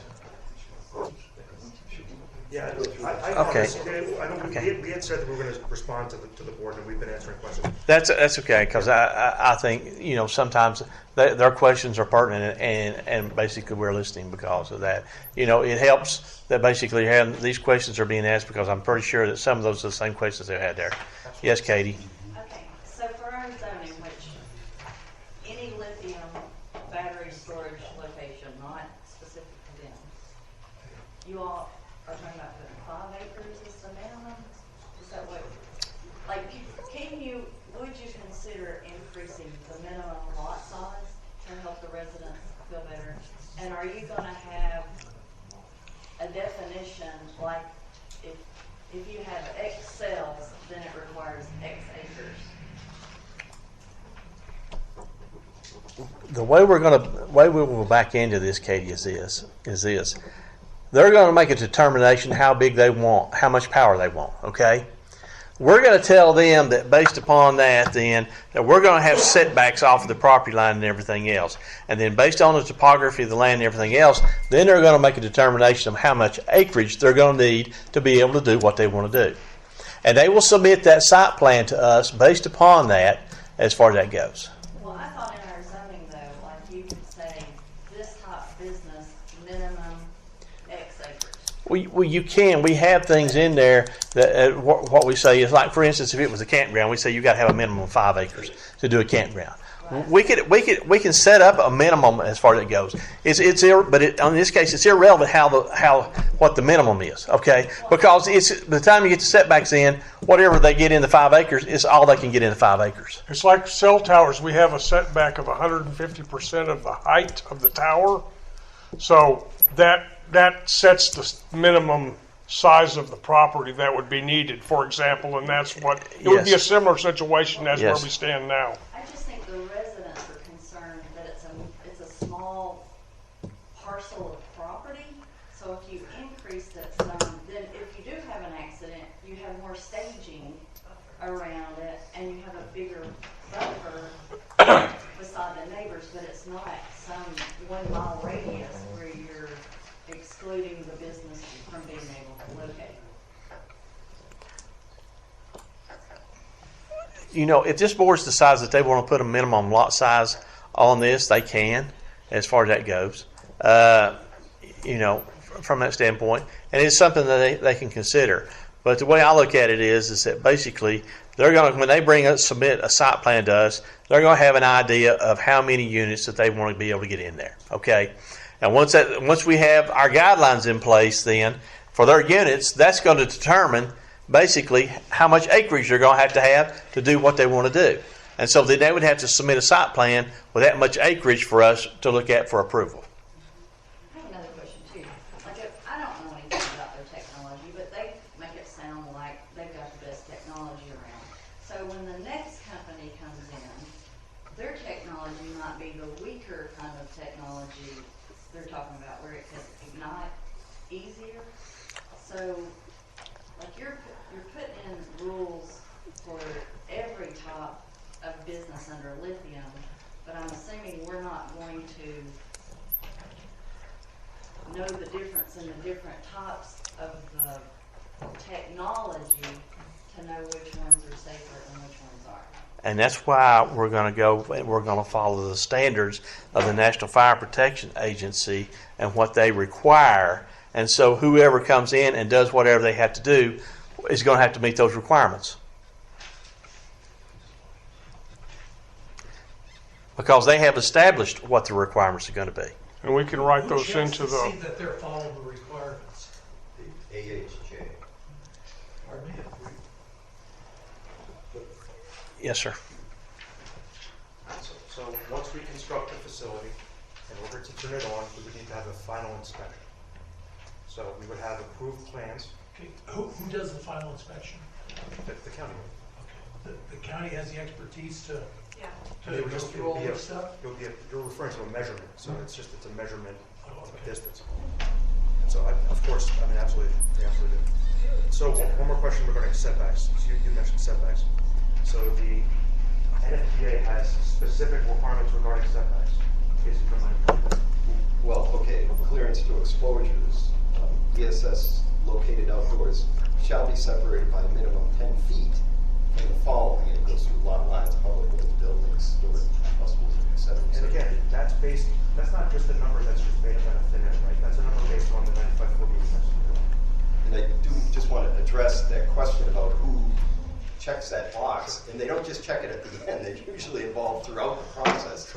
The AHJ's, authorities having jurisdiction, that is a defined term in all the regulatory infrastructure, including the Tennessee Building Code and whatever Jefferson County does, because I know you have home rule in Tennessee and you use Dillon's rule. So there's, things happen more locally. But whatever the requirements are, somebody's enforcing that. They're the ones with the regulatory oversight and power to say yes or no. And because they would often call us, the staff, at NFPA for clarification on certain details and whatever, but they rely very heavily on these nationally recognized requirements that are developed by consensus committees that include everyone. A very open process. Just a question of who has the expertise to supervise or check what you guys have done? Okay, I think there's two things here that he's asking. One is that we're looking at site plan requirements. Okay, so basically what we can have. Okay, that's to say have they met their setbacks and so forth. All right. Basically, we could address in here that that we can have as finished design by a surveyor engineer showing that they meet all those requirements. That could be part of the conditions that are here. But I think what you're asking is, from the technical standpoint, that when the site is online and it's ready to go and start, is there an inspection process and who performs that for startup? From the design to the construction, Yes. all the way through to commission. Who commissions it? And generally, there's an owner's engineer, and I don't know how, every project's a little different, but it's very common in bigger industrial projects or whatever, for the owners to have the owner engineer, and they are hired by whoever the person is, the group is, I don't know if whoever is getting it. So TDA will have an engineer that will check the commissioning, together with our engineers that will check the commissioning, and we will provide training to the fire department for them to understand what's happening in the commissioning. So there's going to be not only us, but also TDA checking the work. So TVA is the ultimate oversight as far as the design goes, construction, commissioning. They are very interested for the project to work, because if the project doesn't work, they are in trouble. But I do want to just add there, because they're the end user, they're the ones that own it at the end, it's theirs. But there is the authority having jurisdiction. Again, that's typically the building official, the fire official, and there's others. There's electrical inspectors and others, so depending what the issues are. But they lean heavily on, I know the fire officials, for instance, lean heavily on the Tennessee State Fire Marshal's office. Because again, that would often come back to us at NFPA to help with the AHJs for what you're asking. We would continue to retain ESRG as a consultant in order to provide guidance to the local fire department and also to the AHJ county to make sure that it's being built in compliance with all the applicable codes. Let me ask you a question here because I'm confused.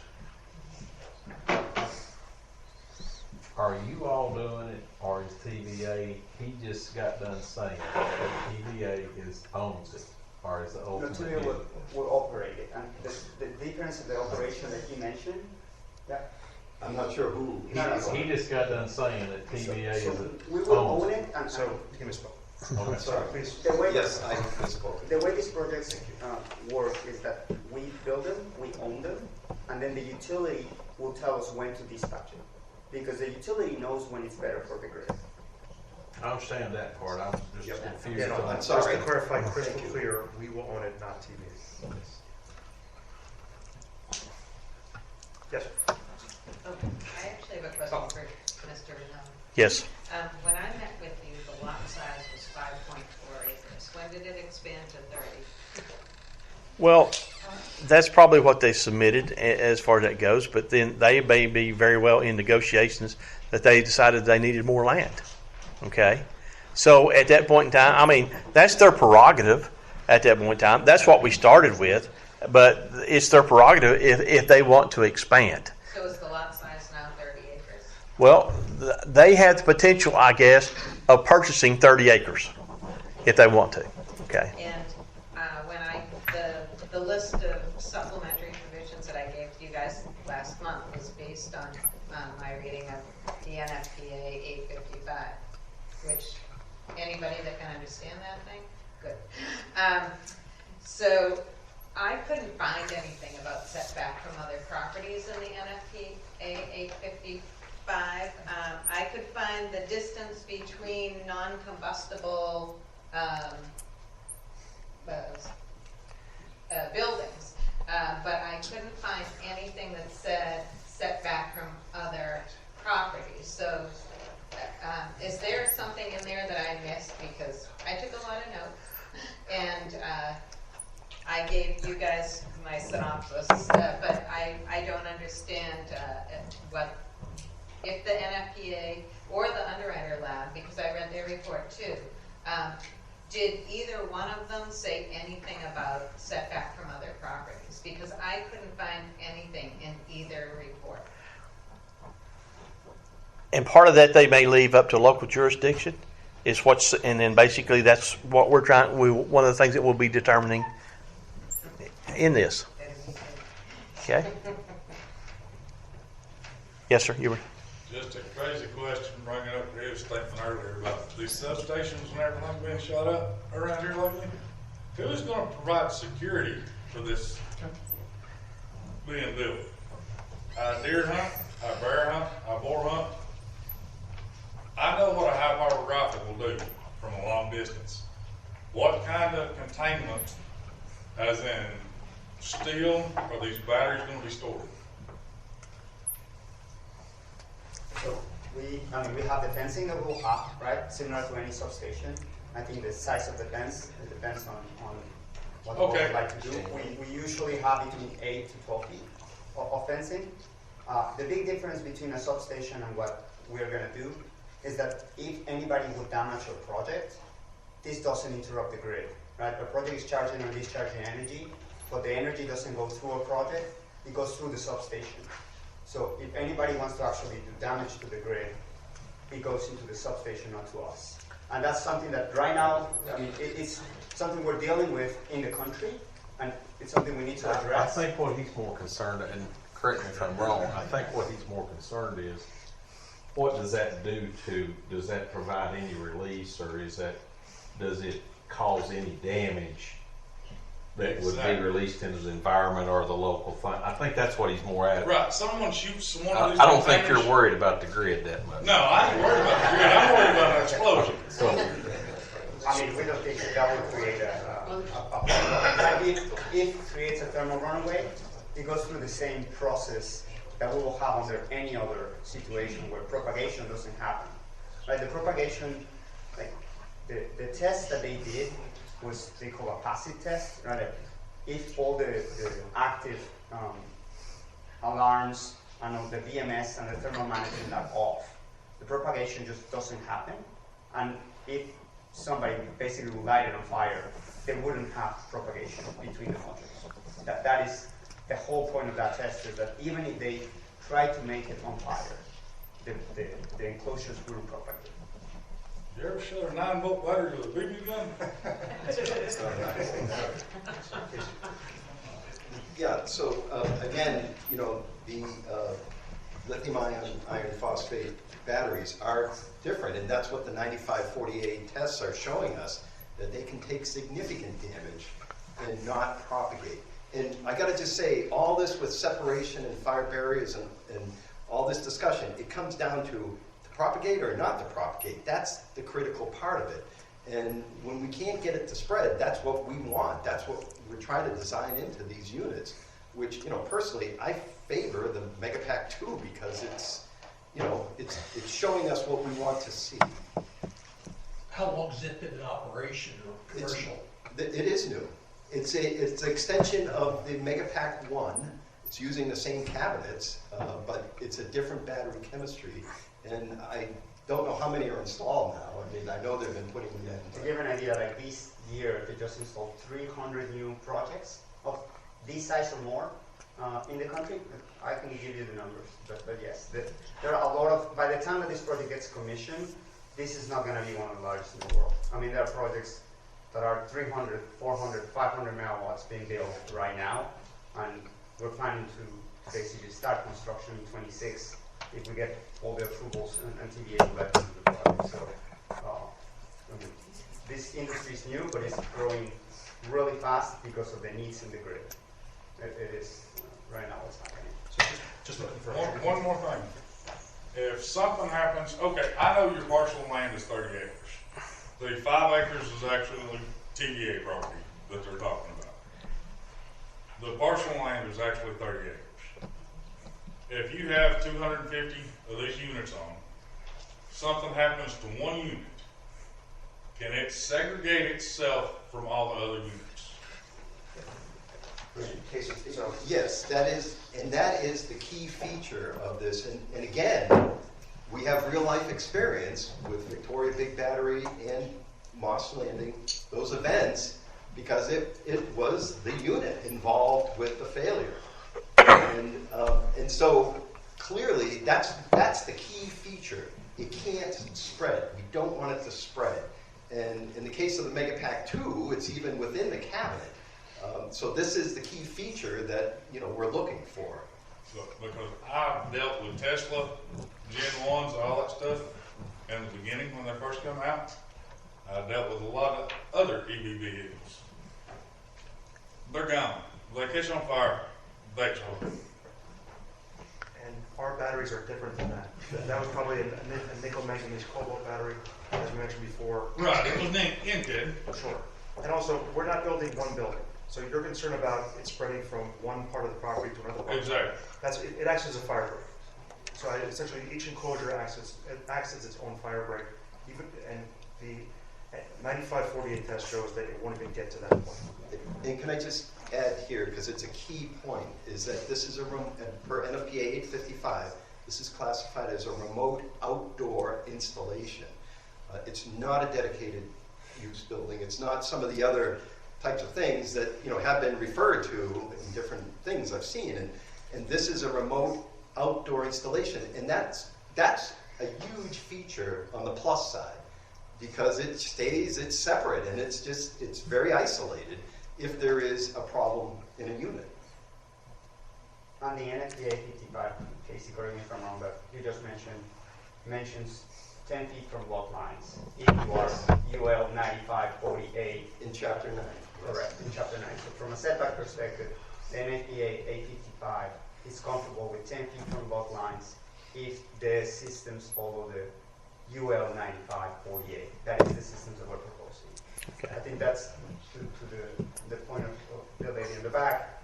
Is there any agency and associations that have looked into setbacks for this? Yes, and it is in the code. And we could provide a copy of that test and the test results. Okay. Yes. So, am I correct in understanding that if there is outside damage caused to one of these units, it will not propagate? That's what the 9548 test says. Yes. Okay. So So any outside forces that cause damage to one of these units, it will not propagate. They're steel enclosures built specifically for that exact scenario in order for it to not propagate. That is Okay. exactly right. Okay. My question is if the batteries were to degrade, do they leak into the soil? And what happens to the soil when that happens? No. So the enclosures are steel enclosures that are hermetically sealed. I'm sorry, the cells themselves are hermetically sealed, number one. The battery management system can tell if the voltage of an individual cell goes down. And then we have the ability to go out to the site and replace the cell. And in addition, the battery itself is in a steel enclosure that's sealed on top of a concrete foundation. So the chances of a leak are close to none. And I will just add to that these systems are highly monitored. I mean, in excess of anything I've ever worked on in terms of all the feedback that comes back to the Network Operations Center and the Tesla as well, 24/7. And this is continually monitored. And I just want to add, not only for failures and critical events, but maintenance. You know, that's how they keep things off. It's much like they do with aircraft, where all that information is fed back, you didn't know, via satellite, and that's how they keep the maintenance log in every little thing on an aircraft. Our facility will actually be operated or monitored on a 24/7 basis by two separate operating centers, one by Tesla and one operated by us, for that exact reason. And the batteries, the electrolyte of these batteries is not liquid. So when we talk about any leakage, the only thing that can leak in these batteries would be the coolant, that is similar to what we have in HVACs. But the electrolyte in these batteries is not liquid. And we have an alarm on our coolant system so that if the coolant were to leak, we would know back immediately and we would send out a maintenance person to fix the situation.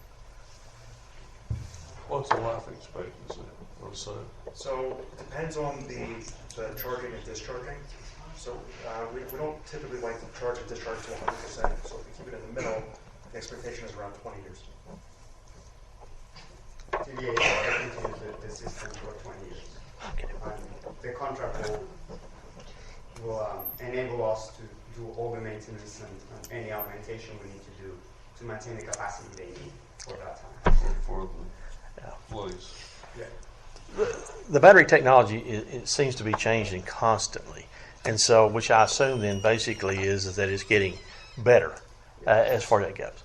So there may be an opportunity in the future as far as that goes. By the time maybe 2 or 3 years into this, there may be a battery that's a whole lot better that you may replace with that may be even safer than the battery that you have now.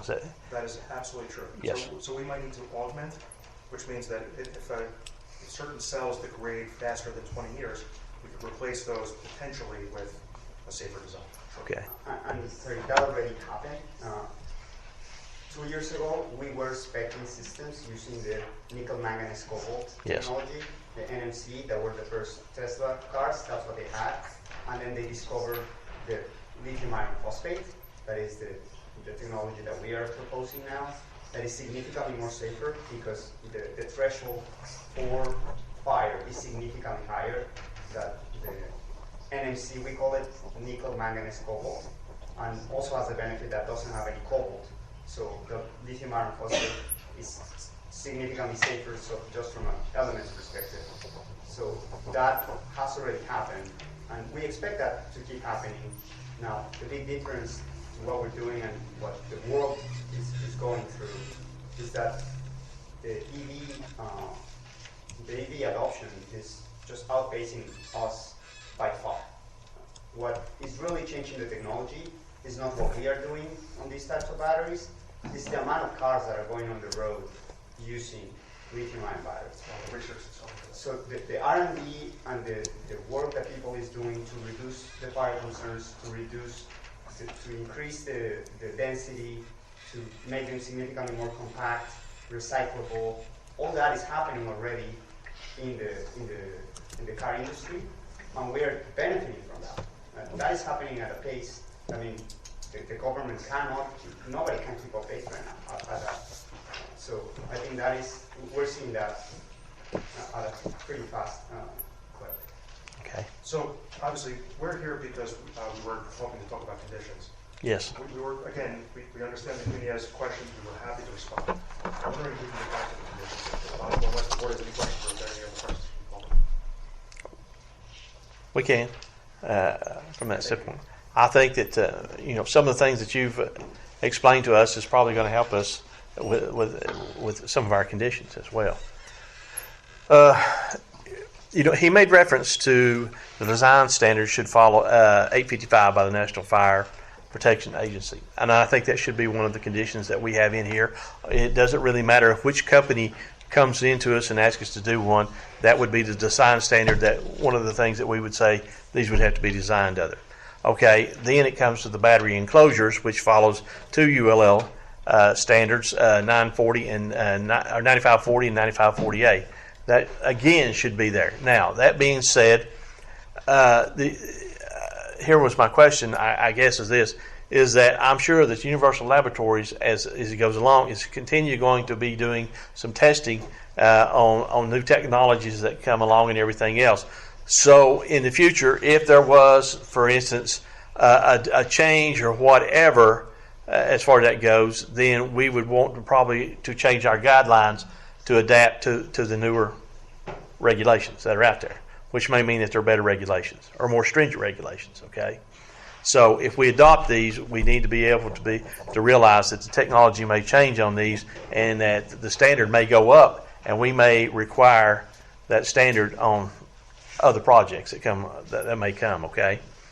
So do we put in language that says that the guidelines have to change whenever the standard, if they come out with a new yes 855, yes, if they come out with new regulation, that we're adapting those. I mean, it's it can be written in that the current ones are in effect, and any later addition or subsequent regulations must be followed.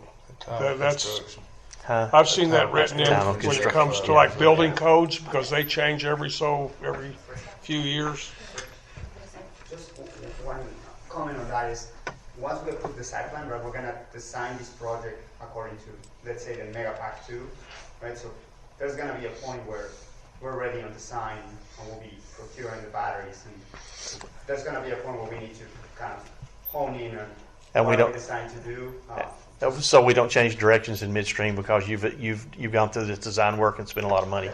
I understand. So somewhere along the line, there's going to be a vesting period. There's probably going to be in there. That's probably going to secure you at some point in time, as far as that goes. All I'm saying is that if the standards change as we go along in the future, I think we should adapt and change to go along with them.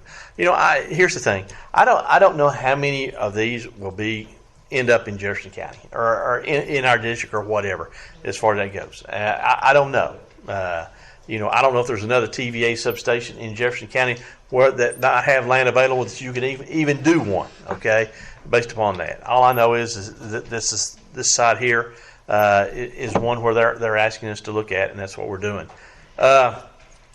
Here's the thing on the setbacks. We went back and looked, and we pulled up some things here when we did the crypto mining. And here again, that basically what the thing that we were looking at was that it was the sound levels should not exceed 60 decibels at the property lines, is what we had in there. And then we just had in here that there was excess sound, that we should be mitigation to alleviate that. Whether that was going to be through an artificial berm or some type of vegetation or whatever. That was what we were doing for noise reduction, or it could have been something closer to the noise that deflected the noise or whatever. So, there. But here's what we had on crypto mining. We had 400 feet setback from the property lines, but that was for noise. That was not because we were worried about anything else. It was mainly just noise, because we knew what the decibel levels were from some of these already existing plants, and basically when we looked at it, that's what we determined to come up with. I don't know that we need 400 feet here because noise is not going to be an issue.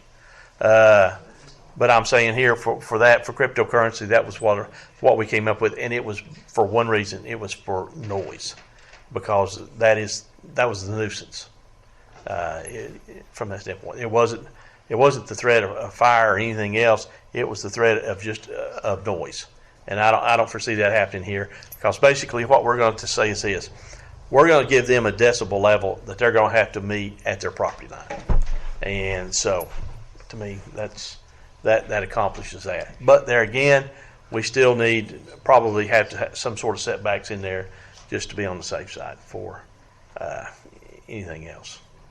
And what that is, that will be for us to determine what you feel comfortable with.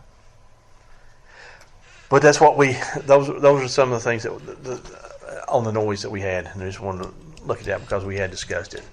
So 60 decibels is what we would be looking at. Wherever they accomplish that at, then that would be something that they would have to be part of their site plan, and they would have to have a test done basically to determine where that's going to be and on their property to ensure that. So here's the thing. When they get ready to build, they're going to submit to us a site plan. And on that site plan, basically what it's going to have is it will have all the improvements that are going to be there. It will have the infrastructure that's going to probably be required to be on there. I don't know if they will need water, septic, those types of things. If they do, then that would be shown on the site plan as well. And then it will be presented to us with all the improvements as existing and proposed. Existing and as proposed, okay. All right, so the question was brought up a little bit later by the gentleman over there, and he says, okay, who assures that they meet all this? Well, we can require an as-built, when it's finished, site plan that we be presented to show that it was built to the specifications that it was designed to. That's something that we can require from a developer. We can do that on any kind of development if we want to. As far as it goes. So that would be, to me, that would be a suggestion that we do. That covers us to ensure that the site plan is that is built as per the site plan is presented. That gives us that assurance back. If it's not, then basically at that point in time, they have not fulfilled their obligation to the site plan. Do you have a building inspector to determine whether they followed it? It will fall back to the zoning on that. Zoning. Mm-hmm. This is a site plan. This is, as far as that goes. Okay. The zoning official handles that. The zoning official would handle that to ensure that, as far as that goes. Okay. Now, the other thing is that, all right, so we've taken care of the site, and now we have the buildings on there, the units on there, and they're ready to come into operation. And so the next question and concern was from the gentleman is that, okay, when this thing gets ready to be commissioned, as far as that goes, what is the process to ensure that the internal design and the operation of what was designed there is operating the way it's supposed to with all the safety functions involved? Okay, so their thing is that, okay, we have our engineer that basically is going to come in, and we can say, okay, we want certification from you for the engineer that basically that the thing is in operation as it was designed to be, okay, for their design. The other thing that we could ask is, and basically in this case, is that we could also ask for that same clarification and verification from Tennessee Valley Authority. In other words, they would basically sign off saying, hey, this system has been designed, has been installed, and is operational, and all the safety requirements that were required and that are in there, they're in operation, and we feel comfortable with this site being commissioned and to go into operation. So basically, that puts TVA on the hook. It does, because basically, at that point in time, why would they come in and commission something that doesn't work? That's not what they're looking for. They're looking for something that's going to be viable, that can be viably operated and do for the purpose it was intended, what it's designed to build for. So if you have those, then basically, and I don't know what department that would come from TVA, who it would be as far as that goes, But as long as we had something, I think, from them saying that this has been built to the specifications and the safety standards that we have listed here, as far as that goes, and that we're comfortable with it, and we have that on hand, then we should have, at that point in time, we've got two engineers or two entities that are telling us that this system has been built and is in operation. All right. That being said, like the gentleman said earlier, all the time that this is actually going on, as far as that goes, I feel like that, and this is important, is that all the safety features and everything that are going to be implemented in this, that there will be also local emergency management people that will be involved with the process as it goes along, so that they understand the safety features that are installed in this and how they're going to operate. Okay. Now, who that individual is going to be, we may need to determine that. I don't know. But I think it would go to emergency management it's for Jefferson County itself. Let them make the determination who they feel comfortable with in that position and take their recommendation. I mean, you tell me if you think of something else. Well, I think from the standpoint of the county, it needs to be the EMA director needs to be, emergency management director needs to be involved in it. He can delegate it. And then whatever the local fire department that covers that zone is, both of those need to have a chair at the table, Terry. Okay. That's fine. The other thing is, the emergency response plan. To me, that plan is there, and I'm not sure in 855 if there is something there that's a standard. Okay, there's already a standard there, and so basically, I think if your fire departments and your emergency management have that plan available to them and they're comfortable with it and have some training in it before it comes into play, and they because here's the thing: if they're going to have any questions at that point in time, they're going to bring that up, and they will have to be addressed. Because basically what you got to have is you got to have this emergency response plan before you get your site plan approved. Yes, sir. And just usually when we do the emergency response plan, we provide a draft with the site plan that we work with the fire department with. Okay. But the training happens afterwards, and the reason being because after the site plan is when we get into all the electrical specs and we actually go into full engineering mode, right? Like, the site plan doesn't have all the full electrical design, and we want to have the training once we have a good idea of the full electrical design of the system. Okay. We can do a couple of trainings before, but we will be working very closely with the fire department. With our conversations with the Danbridge and Newmarket Fire Department, Danbridge mentioned that they could take jurisdiction, even though it's actually Newmarket who should be the one taking it. Danbridge mentioned that they could. We'll talk with the fire chief about it, but that's a conversation we can have with them. I think that's where we're super open. Okay. We need to work with both, or even with also Jefferson City Fire Department. We can provide that. Okay. There may be something there that we may need as far as that goes. That once we go through this, because I understand that a lot of the training it will be helpful for a lot of the training that once it's actually built, so that they can actually get hands on. Okay. So, it's hard. Sometimes it's hard to train out of a manual, but sometimes when you can get hands on, it's there. So, one of the things, one of the things I was thinking about was this. So, once the thing is actually built and it gets ready to start, and then you could have training there basically at that point in time, and if they feel good, then they just sign off. Okay? They just sign off. Yes, ma'am. Volunteer fire department with a 25-minute time period to get to a fire. And that's all we have. Then we're going to make them have more obligation with this project. Is that even feasible? Well, Can they wait 25 or 30 minutes to have a response? When I reached out, and I reached out to the Danvers Volunteer Fire Department, to the fire chief to ask him, as far as that goes, what he felt comfortable with. He said we could handle this situation because I guess the thing is he understands the technology that's involved as far as that goes, and he felt comfortable with it.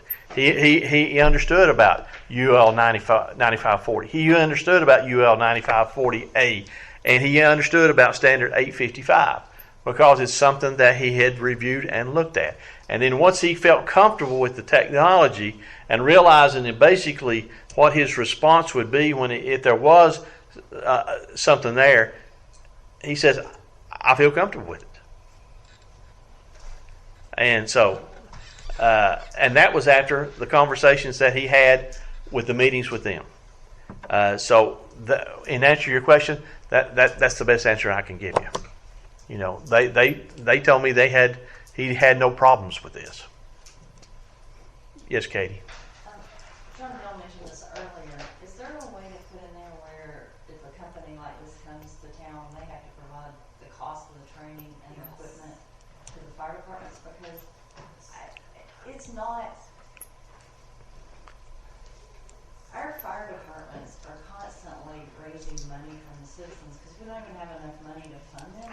And this is a new thing that a specific business is bringing to town. And I don't think that the citizens should have to pay for this extra equipment to keep the fire department safe, which I would think it would have to be documented somewhere. And I think any fire department that has the ability to respond should be provided the equipment. So if Dandridge's, if it has to be Dandridge, Newmarket, Jefferson City, they all need access to the equipment. Yes, sir. We would be happy to pay for the training, and within reason, we'd be happy to pay for additional tools based on conversations. During the conversations with the fire department, they did not mention anything that they would need. However, we'd be happy to talk about it if they felt like there was something we needed in order to deal with an event at our facility.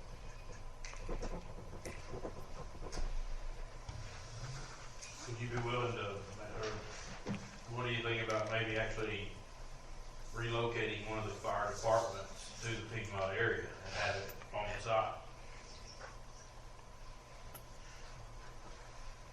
Right, so again, we've spoken with the fire departments and they feel comfortable with their ability to deal with the situation as is, so we don't feel that's necessary, but hopefully we understand your question. Is your plant is it similar at all to the plant in Normandy, France that blew up on January 16th?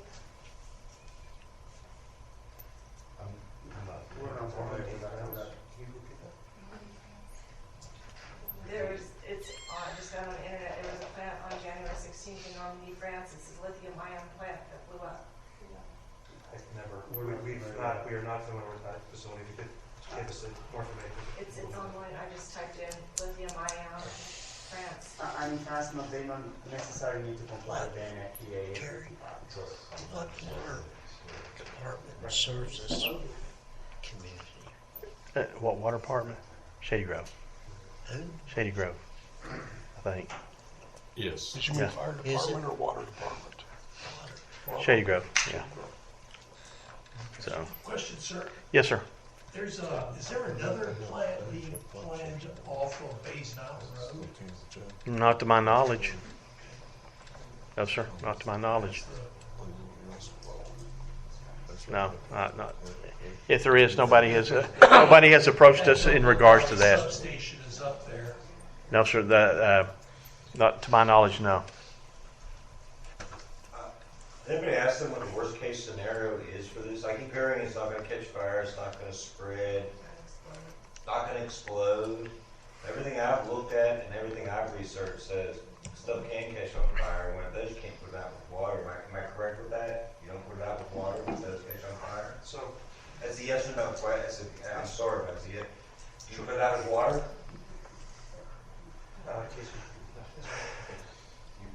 Yes, sir. Just going through the chair. So first of all, and even a quick look, that was a warehouse, very different. So I just want to sort of step back to how these fires are dealt with. It's typically with the Megapack 2 a defensive fire attack, which is, if needed, you protect the exposures. You don't put it out with water. You let it consume itself. What would happen if water was hit it, if it exploded? It wouldn't explode. It caught fire. It just shorts it and it will burn more, but it doesn't explode like you're describing. This is part of the issue with, if you confine vapors of any fire, you can, confine vapors and you can create an overpressure event. But that's the reason for why a remote outdoor installation is very favorable from the fire protection engineering standpoint, because there is no confinement of the vapors. And you're back to, and even there is a sparker system to make sure that all gases are ignited. This is another feature. There's multiple features that are built in to make sure there's not an overpressure event. An overpressure event is something we don't want, and they do occur with other fires, by the way. This is not necessarily unique here. Because they don't need a fire. So you're basing this off of a test they did on batteries where they tried to, I guess, the lithium, even tried to make them even create a fire and actually kind of put themselves out.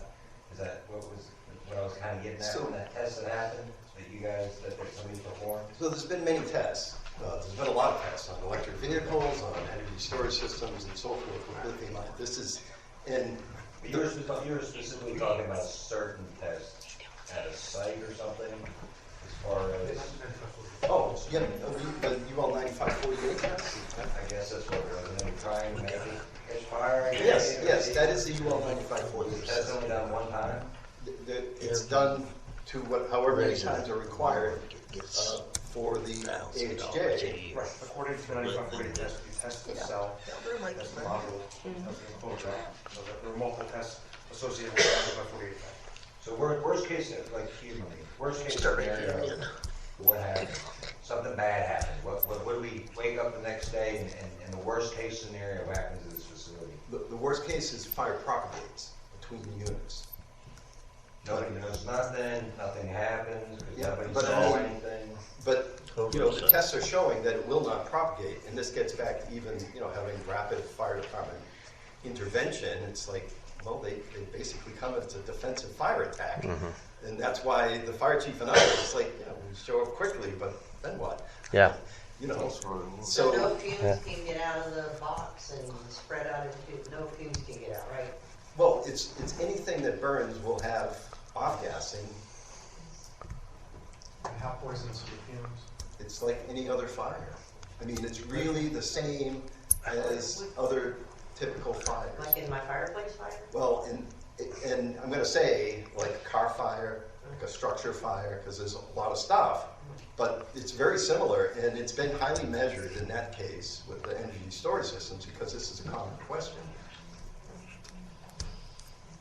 And so what exactly is it that it's burning off that is vaporous? What is it? Well, I can't get into the details, but there is a house Fisher full of engineering different report. chemicals. This is one thing that's in there. And if the board wanted that, and I don't know if they ever have it. Fisher The report. 9548 test that we're referring to, we've referred to a number of times, has an analysis of the chemical composition of emissions that were emitted from this 9548 test, and it showed that 10 feet downstream and 5 feet upstream, it was not deadly. That's 10 feet, within 10 feet. 10 feet. Okay. Yeah, and that's in writing, and it's certified by nationally recognized testing laboratory. We'd be happy to provide a copy of that to the board.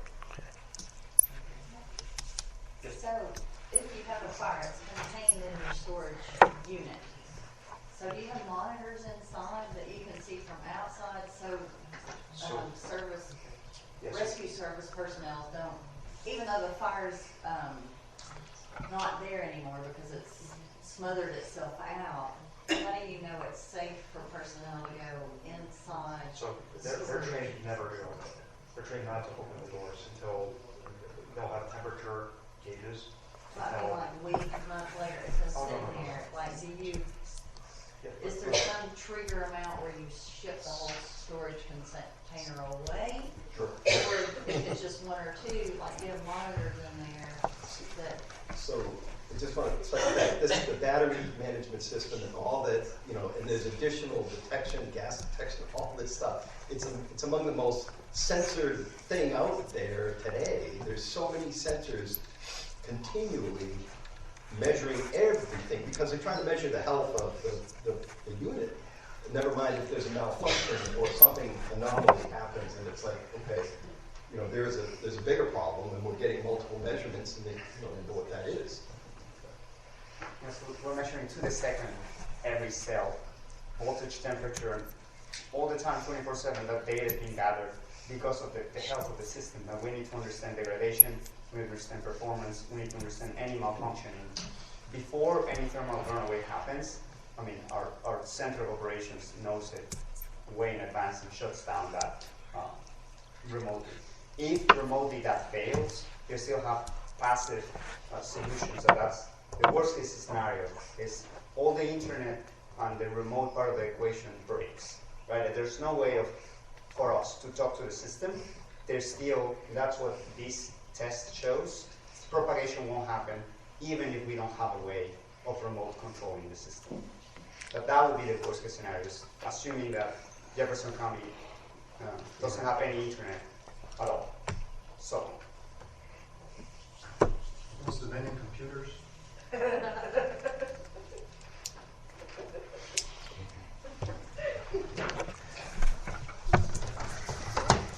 Okay.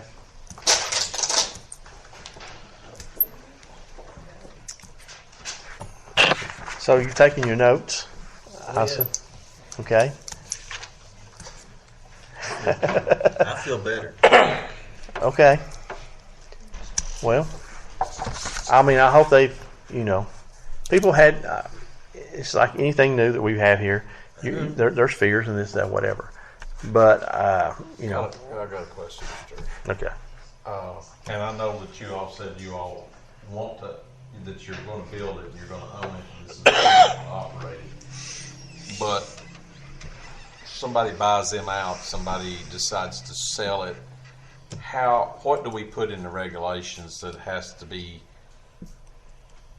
all of this has to be observed as we go down to, how do we do that? Can we do that?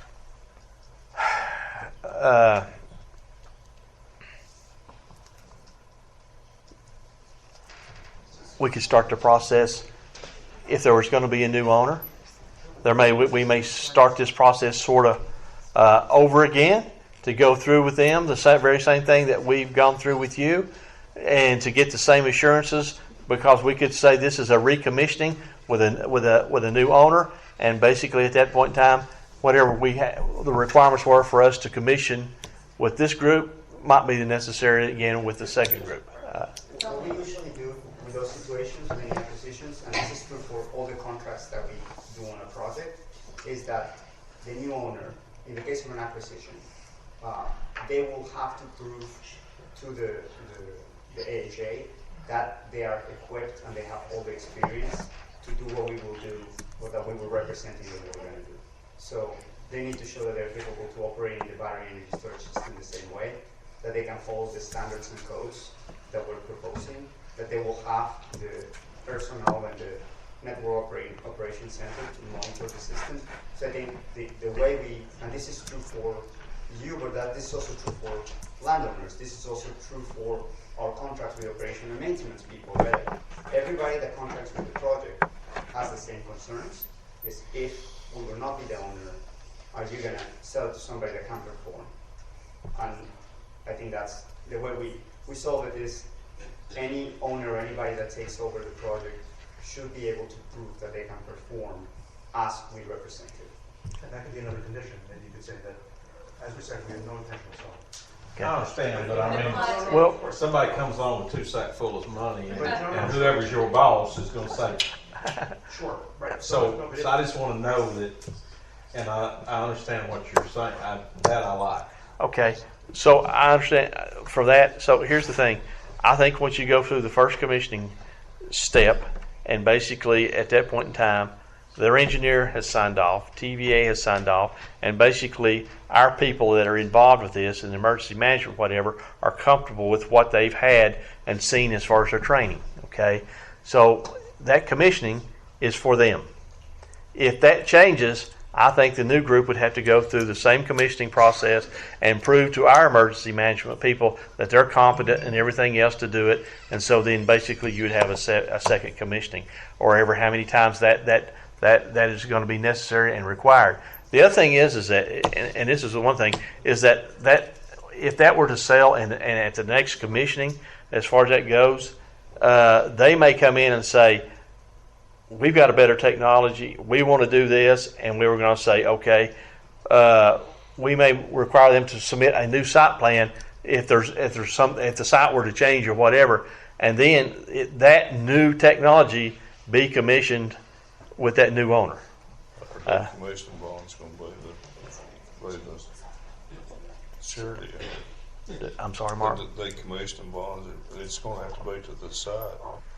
The commissioning, yeah, because that would be one of the things. So whenever we come in here for the commissioning, then at that point in time, we know how much we know how much site we've got because we've got a site plan. It's built.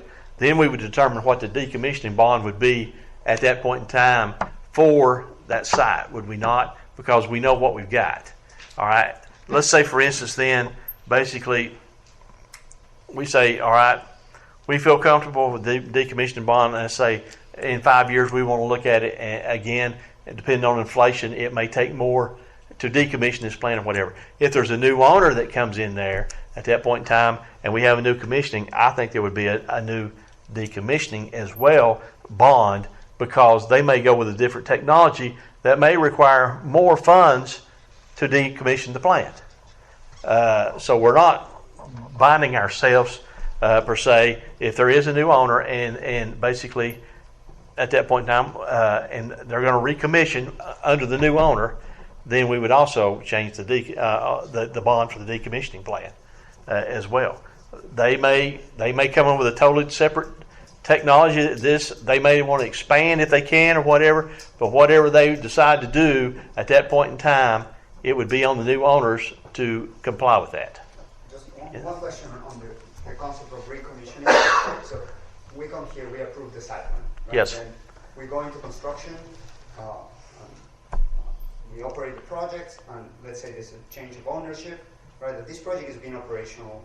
If they don't change the site plan and they don't do anything that will affect the project, I mean, that shouldn't require any. That should require a site plan to come back. Only thing to me is that it would require this. It would require that they prove to us that they're competent and capable of operating the system. Correct. Okay. So to me, that is what I'm considering a second commissioning at that point in time. All right. Okay. And then basically at that point in time, I think if we establish a new commissioning with the new owners as far as it goes, we would also establish a new decommissioning plan, because I feel like they would be responsible for that. Because I'm sure you don't want to continue to have a bond on for something that you don't own. So I'm saying that somewhere in there, they have to take full responsibility for the project. Correct. So the project will have it's a what they call a special purpose entity, right? Dumpling Valley Energy Storage LLC, and all the responsibilities for the project will be under that entity. Okay. So the decommissioning plan and the bond will be part of that entity. So whoever buys the project or buys us, that we own the project, will take the responsibility of that special purpose vehicle or company. Right? So that bond that we started at the beginning will flow with the purchase. Right? Okay. They won't have to establish a new bond because it's part of the purchase. What they bought is not only a project, but also all the responsibilities that they have with the project.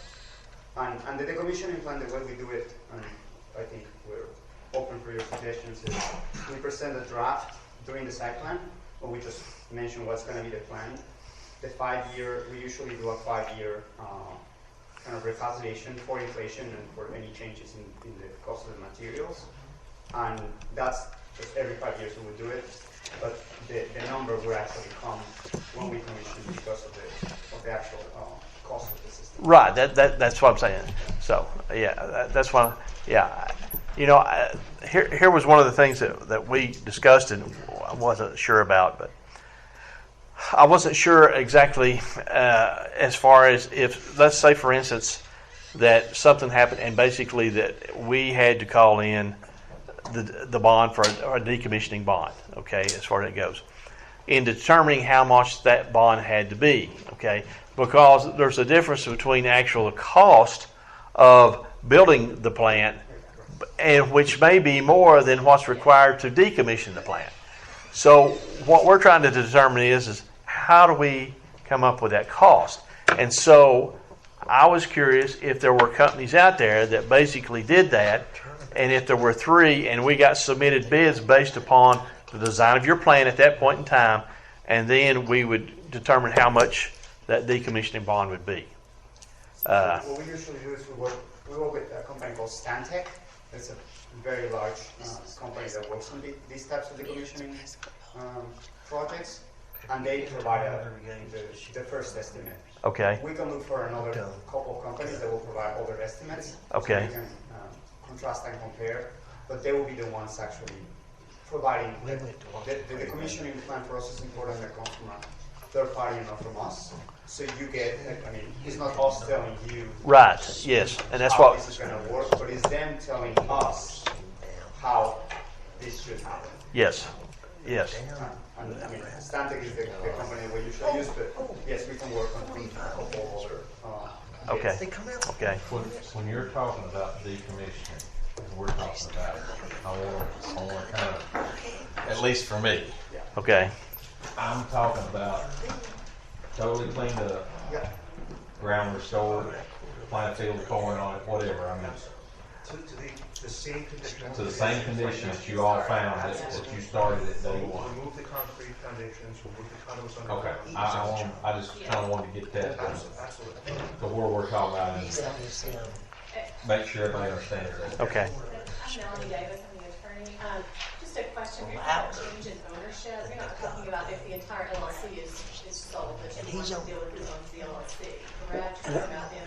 What I'm looking at is if the property itself is sold. Okay. As far as that goes, and there's going to be a new operator of that facility that was built there. Other than Duckland Valley? Other than yes, other than them. Will own the property. So okay. So in other words, you're saying you will still own the property. There just might be a new operator. If somebody will buy the whole company. Oh, if somebody would buy the whole company. It's separated out as See, its own entity. if they bought the LLC, we need that, whoever buys that. Would have the to property as LLC, well. Whoever is the new owner of the LLC would need to prove. Just to say that any successors in a sign will have to comply with all agreements that we agree to. Okay, that makes perfectly good sense. I think Purchasing the liabilities as well as yes, yes. Okay, yeah. So when that new thing, Ms. Nellie, what legally would assure us that that new operator, is it TVA signing off? What legally do we have to prove that new operator has that ability? TVA would have to sign off. I mean, what's the litmus test for that? What's just Well, TVA would not want to give such a project to somebody who wasn't capable of running it. It's too much money involved. So is that the standard we put in our I rules? think so. That TVA has to sign off. If it's sold, we have to have it signed off. The TVA. Okay. Yeah, because we. Yeah, the TVA would have to be signed off on Okay. the new ownership. And if it was sold off, the buyer would have the same liabilities as well as the, Yes. The obligations. The obligations Yeah. and liabilities. as the body who sold it, right? They just assume everything. Right, okay. So we understand this makes logical sense. The TVA would sign off. TVA is not here right now. We can't speak on behalf of TVA. I understand. So just want to make sure that we're using our best judgment. So if we ask that if the county, if for whatever reason TVA says no, we can work out an agreement. That's okay. Okay. I just want a litmus test as to say that we come up with some standard. Perhaps that you, not necessarily TVA get a separate agreement, but that TVA has signed off on the sale. Period. Like, Right, but that's something we cannot just stop. We cannot stop for TVA. Right, oh, definitely not. But Okay. We can let PBS know that this is a concern that you have and see what they say. Okay. All we're trying to do is ensure that whoever is going to be the operator in the future, as far as it goes, whether it's you or if it's a different company, that basically that they're competent and able to do what you have done before that time. And we want somebody, since TVA is basically the one that's going to rely on them doing that they're competent and saying, hey, we have confidence in these people, we know that they can do the job. So, anyway. That's kind of implicit though. TVA, Okay. maybe the new owner. You're not gonna put them in there. he made a point. He said maybe they decide to buy it. Yeah. You know they would. Well, I'm Part of just. the system, wouldn't it? TVA, it's hard What to he put told. another thing Bullshit inside law. this. Well, I know. I know how they operate. So. Yeah. Yeah, that's the main worry. Any conditions come that pertain to TVA, we just don't have control over that, and they might say, well, we won't sign that piece of paper. I mean, we can control what we can control, and we can offer everything that we can do. Okay. But it's hard for us to promise anything from a TVA standpoint. This is its intended purpose. Yeah. Yeah. Well, I got my TVA bonus Okay. for sure. I wonder if there is an alternative. Yes. I was tested for COVID last week. Thank you. Gridlock, sort of words, I mean, or isolated, I mean. Unless I caught it. Yeah. Okay. I got a lot here, and I'm trying to determine if I could put this in any kind of order that's gonna continue to make sense. I think we got to have the bid. Yeah. I mean the bond. 3 estimates, higher of 1.5 times. I'm good with that. Yeah, and And renewing next every 5 years. and renewing every 5 years. Chandler, Arizona has a facility, and it's a pretty big city. They've got engineers, lawyers, whatever agreements they had with these guys, we'll get a hold of them, and they're probably good agreements. As far as reclamation, as far as commissioning, all that stuff, they've been through this. Like I say, Chandler's a big place. They got lawyers, engineers, whatever they did. It's a suggestion. There's no sense in reinventing the wheel. Do you have an agreement with them? So we're not, just to be clear, we're not building in Chandler, Arizona, we're building in Gilbert, Arizona. Oh, Gilbert. Okay, Gilbert's another big Town of Gilbert, but they didn't, I can double check to see if they have any conditions, would be happy to provide a copy. Okay. Yeah. Is there any plant that you rent that your company does run Yes. that are up in This guy operation? has one in on the street. There are 3 breweries in Texas that actually help to save the grid in the last 5 o'clock in the dark. time. They're actually very close to homes, not compared to this one. Is that the only one? No, we have one in operation that is owned by us. Our team has developed and built more than 30. That you're only operating one? We only own one right now. We're about to own 5 more within the next. When you look at your company, what I see, that you started a lot of them, but they've all been, it's like, you get the groundwork going and you get it rolling and then you sell it. No. That's. But you had 30 and you don't run them one. No, I mean, Sell before they're even built. we can provide more background if you want. I'm sorry. We have to get up and respond to this. We can provide more background to the These are company if you general want. conditions, not really aimed at this company. I'm missing the point. I'm not heard all the conversations. It's a question on our expertise as a company.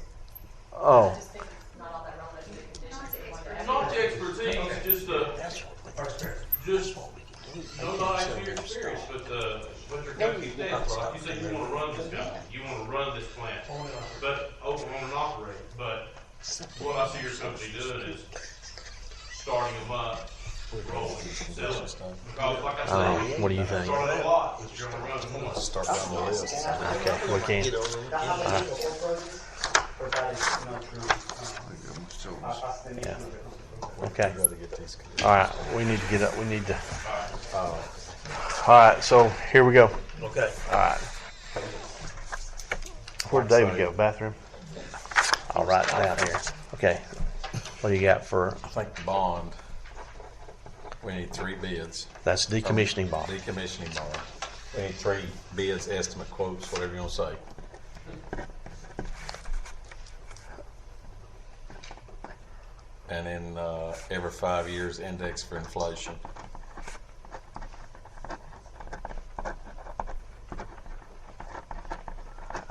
Okay. And 1.5 on it.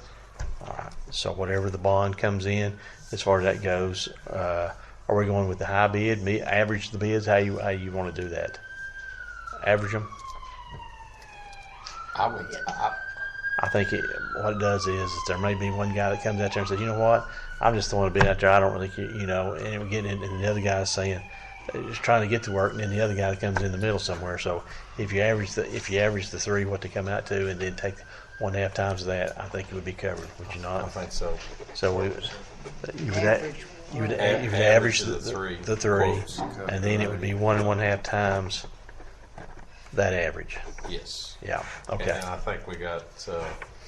Yeah. I want in there on that the stuff has to be removed from the county. Yeah. Okay. So item 2 It doesn't is go in the landfill. Is that at a decommissioning and all materials to be removed to an industrial I landfill. don't care where they take them. No, it's just removed from our But they don't go in the landfill here. Well, Yeah. the other thing, part of the thing that they do is that sometimes I've noticed is part of their decommission is sometimes they'll take these and recycle them. Yeah, yeah. Part of there'll be some up to them. I So don't care whether we can just- you know, we don't want it in the landfill here. yeah. I've got it here into an industrial landfill or to a recycling center that materials. I don't think we even say the industrial landfill. I think we say that it's removed from the boundaries of Jefferson County. Okay. We don't care where it goes. I mean, they can It's take not it, left they can here. take it, put it in the backyard, they can recycle it, they can put Okay. it in a Christmas box. I don't care. Okay. All right. But just, so it don't stay within Jefferson County. And the Okay. site is border. back to original. The decommissioning bond has to cover the site back to the original condition. Yeah. When they start. Right. Pre-construction, okay. That's a good term. Times 15.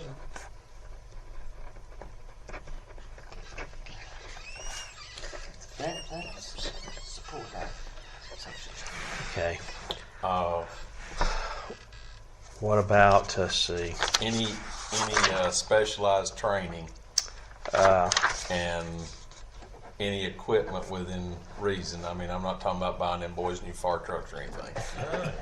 But I mean, if there is a special piece of equipment, I'm gonna put that this. you all have to have, and I don't know that yet. That would be something to. If there's a special piece of equipment that they have to have, they're responsible for. Okay. Reasonable. Okay. I'm not talking about buying an all new fire truck. That's not what I'm talking about. I'm talking about something that is site specific. And maybe you put that in there, site specific equipment. Absolutely, it's the world. Too subjective for a lawyer. Okay. If needed. If needed, but the training they are responsible for it. Yeah. Anybody that has to be involved in the training, they've got to provide the stuff for it. And I think that a lot of it will come in the commissioning part once the thing is actually built and they get the hands-on and actually see how it operates. I think that's where, to me, the specialized training is going to come into play. Like I say, we can give them manuals and everything else, and they can have those as far as that goes. But I think once they get comfortable and see how the thing operates and what their responsibilities are on site at that point in time, to me, that's the specialized training that's going to be helpful. 60 decibels at the property line.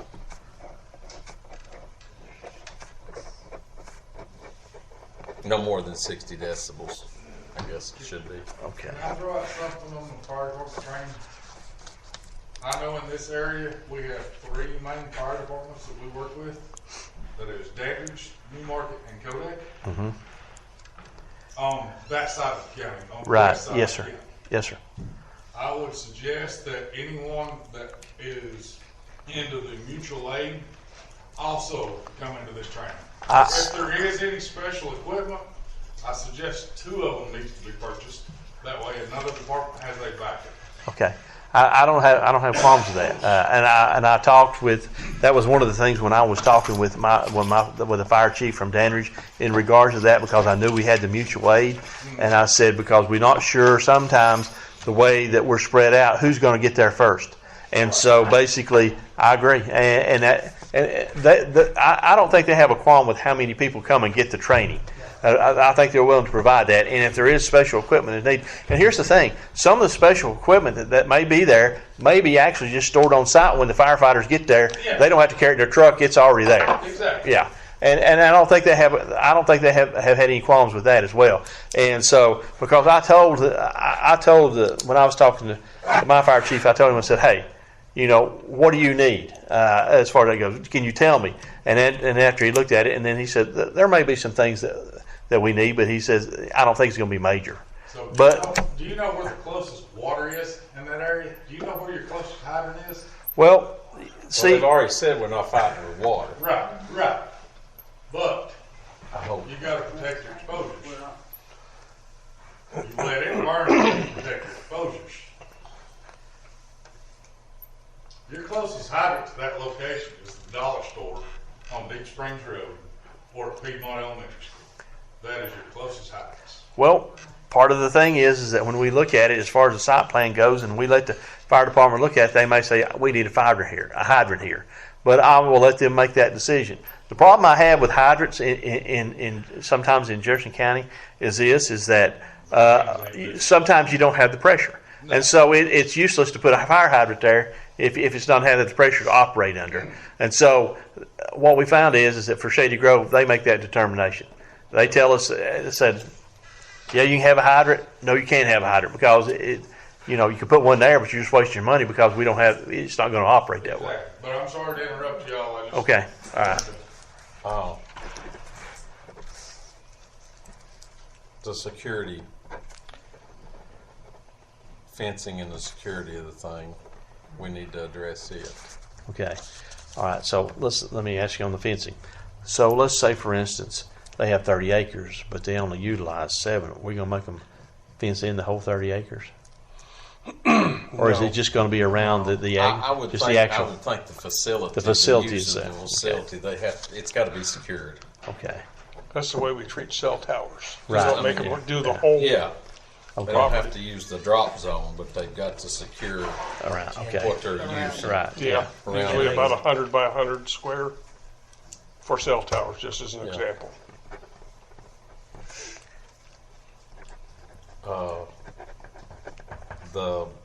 We talked about also, Mr. Terry, that for the gentleman right over the expertise about who checks off, and you said the engineer you all have on the project, and then TVA has a engineer that checks, or will we?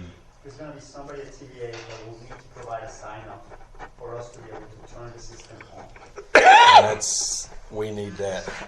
So I've got here that at the commissioning that basically the developer is going to have their engineer tell us that it is been built and it's been designed and it is operational, and then we will have something from TVA saying yes, it's designed and it is going to work as well. And then basically the other thing that I think on the commissioning that we would require is that our emergency management at that point in time would have as well emergency response plan based upon the improvements as they are built. So that I would think if we have that emergency response plan, as far as that goes, our head of our EMA, if he signs off on that, he's saying I'm comfortable with that. So I got to have three different people check the box. Three people check the boxes.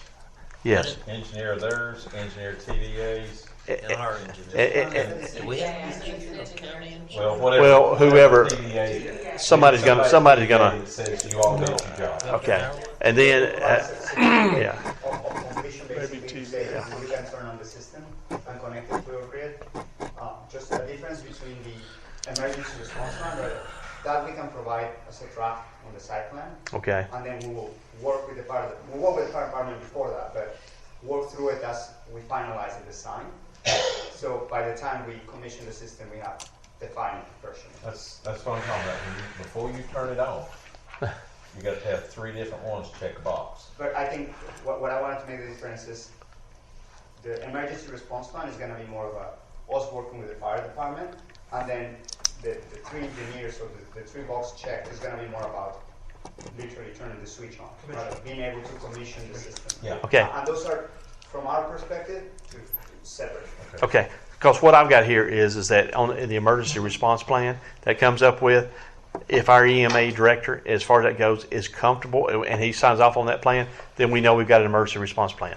What I'm saying is that at the commissioning, I want that in place before we yeah. Okay, yeah. So I'm just saying here, when I do this, I'm looking at the steps that's going to be involved in this, and I know that we would need an emergency response plan in place beforehand as far as that goes, but I want my EMA director to have reviewed that with all parties involved and everybody's okay with it. Okay. The standards, all them numbers are standard.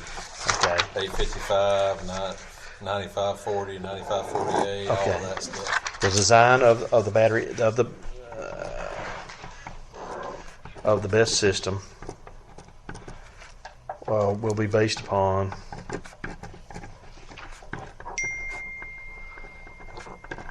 .855 of the NFPA. Okay, that is the overall design, and then the containers themselves that are going to be there, the battery enclosures, will then also be subject to UL 9440 and 9540A. 9540, okay. And 9548. That's just for the containers themselves.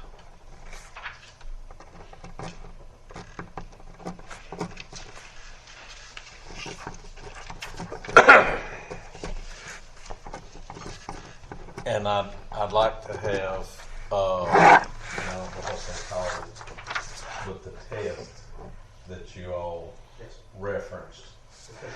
The Fisher report. I'd like to have, that's the one that says it doesn't propagate. I'd like to have it with the site plan so that we've got that documented in the record.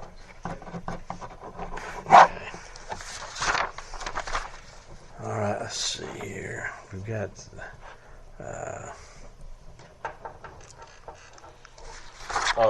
so the other thing is adjacent to a TVA substation. Yeah, okay, but the site plan then is basically typical of what we require in all our site plans here, which is basically you got on here showing the buildings, driveways, fencing, the enclosures, and other facilities. They'll be on scale showing it to us so that we'll know the exact layout, and that basically what you're showing is when we come up with setbacks and everything is that you will have met those. Okay, all right. So the site plan with that, but as I mentioned before, there is a proposed site plan, but then we would prefer to have a as-built survey showing that what you proposed that you built. Okay, an as-built survey showing what that. The other thing that does is that gives our emergency management and any of our local fire departments there. It should give them a map once they get there of what's actually there. And I'm sure that you may have something there as well on site that when they get there that's saying, hey, we know we have trouble in this container right here, so that they would know what container they were at. I'm sure there's probably going to be some notation that's going to be required in there for that. You've already got the the, emergency response plan is how we're gonna provide the guidance. that makes good sense. Okay, all right. So Then shut that one down and start a different one. as Bill How said. tall is the fence that goes down there? 8 feet? Okay. 8 to 12. Okay. So security fence, we didn't say 8 feet. What? It needs to be at least over 8 feet. I mean, a deer can. Well, they make Get that one. they make the fence, and then if you have the barbed wire strings, or I don't know what we want to require. So you tell me. Well, He said normally a 8 to deer 12 to 10. he can get over 8 feet. Put it Okay. 8 foot with the 2 foot on top of it right now around the. So that'd be 10 feet. 10 feet. So that's what they use at substation, I think. Yeah. It's 10 Okay. foot. That's what we would That need. ought to be the same standard because Standard, yeah. Okay. it'll keep them out of the substation, keep them out of. Yeah. All right. So we've got. Next thing is setbacks. It must be 20 feet tall. Okay. On the rear, on the rear. All right. So here, a portion of this is going to back up to the substation. Okay. And they probably would like to be as close to that as they can because that cuts down on the difference of distance they actually have to run to get to the substation. Okay.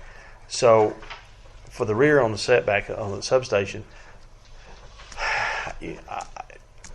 I think 25 feet would be sufficient for that because I don't think it's going to damage the substation anyway. So the side of the substation. One complexity of these sites is because of the hill, right? Like we want to avoid being on the hill, also because of water runoffs and like how the civil management will work on the civil engineering that we're doing.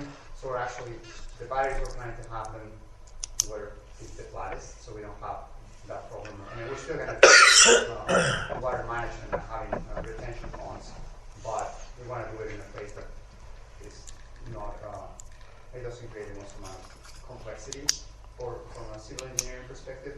So we're actually going to be not as close, I mean, we're going to be below, the substation is here, and the project is going to be, there's a slope here. We're going to be a little bit below. Yeah, we're going to need to be as close as we can, but we're probably going to be a couple of, I mean, I think it's like, what, 300 feet from the substation? Oh, okay. Well, see, here's the thing: this is for you right here. But we may be looking at this for other people, and they may not have the same topographical issues that you have. So, if we come in with a standard saying at least you have 25 feet, and you're more than that, then you've met the requirement. Okay. So, because every site's not going to be the same. Okay, from that standpoint, because I know we act like we're making these for your design, but we've got to consider. That if there's another one that comes in, that may be the case. So I mean, we can go more than that. I'm just saying, you tell me. Well, if you're right next to that side, that's not an issue. Okay. For me, Unless they have to replace a sail or something. I mean, I don't know what. Yeah, I mean. What do y'all set these with, a crane or? Enclosures, yes, we set them with cranes. Yeah. On top of the concrete foundations. Okay, so just for construction, you think we might need to have something a little bit to accommodate them for that? They know more about it. I mean, Okay. closer the better. I mean, it's gonna be less. Okay. Well, we can we can just go 50 foot for rear. I mean, that gives them something. You can get a crane in there, and basically what it does is it. Well, now when you're saying rear, does that? And I know they're talking about the way theirs is, but what about if you've got one that's going to be the side's going to be next to the substation? So do we denote that wherever the substation is, that there's a 50 foot? Okay, we can do side adjacent to substation. 50 feet? 50 foot, yeah. Okay. And then what about all the other sides then? 100. Too much. That's what you feel comfortable with. So, as we said before, the NFPA 855 recommends 10 feet. So So we're not suggesting 10 feet, but we're wondering if maybe we can do 30 feet from front property line. From front property lines and side property lines, right? That's yeah. I'm not. I thought this was going to be a stickler. Right up front. I mean, if you have to be 50 feet away from the substation, it's highly unlikely you're going to get 30 on this. I know there's a substation in Alpha. It's a good 100 Yes, Katie. feet. And it's the same way in Newmarket. Typically, it's required at least 20 feet wide for a drive to come in. Yeah. Yes. And the roads would be done on that way. Right. The Yeah. services have. Yes. That's typical. Okay. Since this is a different type of property on the site plan, should we, I don't know if this is a good idea or a bad idea, but like, should there be an emergency management staging area where it can be on their property, where it doesn't have to be on neighboring properties? If the emergency plan is come up with and EMA feels that's something that they need to do there, then that would be part of that plan. Okay. I guess I'm assuming there's not going to be a parking lot because you don't have any employees there. Like, you don't have like a space where you're designating no buildings except whatever you're making your minimum distance between buildings. I'm going to say that we need to let them other boys flesh that plan out. Yeah, I think that whatever they come up with there, as far as that goes, I would feel comfortable with. I mean, I know what some the design standards are as far as fighting fires for buildings and everything else. But this is a little bit different here from that standpoint. So I feel like that the way that you're going to design the roads and everything else in there, I think that, here's the thing. If we get to that point and we come up with that emergency plan at the site plan, and if the fire department comes to us or the emergency management comes to us after we let them look at the site plan, and they say we have some reservations about this, and then at that point in time, I think we would probably address them. Because why? Because it would be a part of the emergency response plan. Okay, because basically what we're saying is that whenever we get ready to do the site plan and submit it, we're going to have that plan to come along with it at that time. And so hopefully they have reviewed it and looked at it and they're comfortable with the way it's designed at that point in time. Okay, so right now we've got a site adjacent to substation 50. All others, what's been recommended by Commissioner Lakins here is 100 foot. So are you comfortable with that, or you tell me what you think? I know the substation in Alpha is at least 100 feet away from their fence. Okay. On each, in fact, it goes all the way to the 4 lane. Okay. And it's up on the hill. Okay.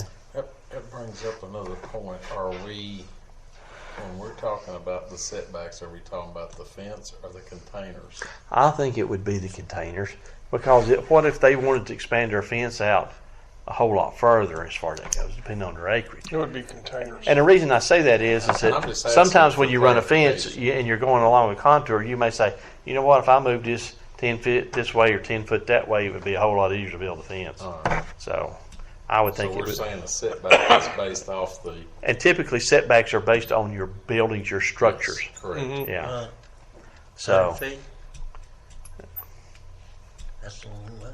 Okay. Well, we have 400 feet for cryptocurrency, just as an example. Yeah, and I know why we came up with that, and it was for noise. Exactly. That was such a unique situation. So I don't know. I've got 100 foot written down here. If we get to that point, decide to change it. If we get this in the form of a motion, then so be it. If it needs to be amended.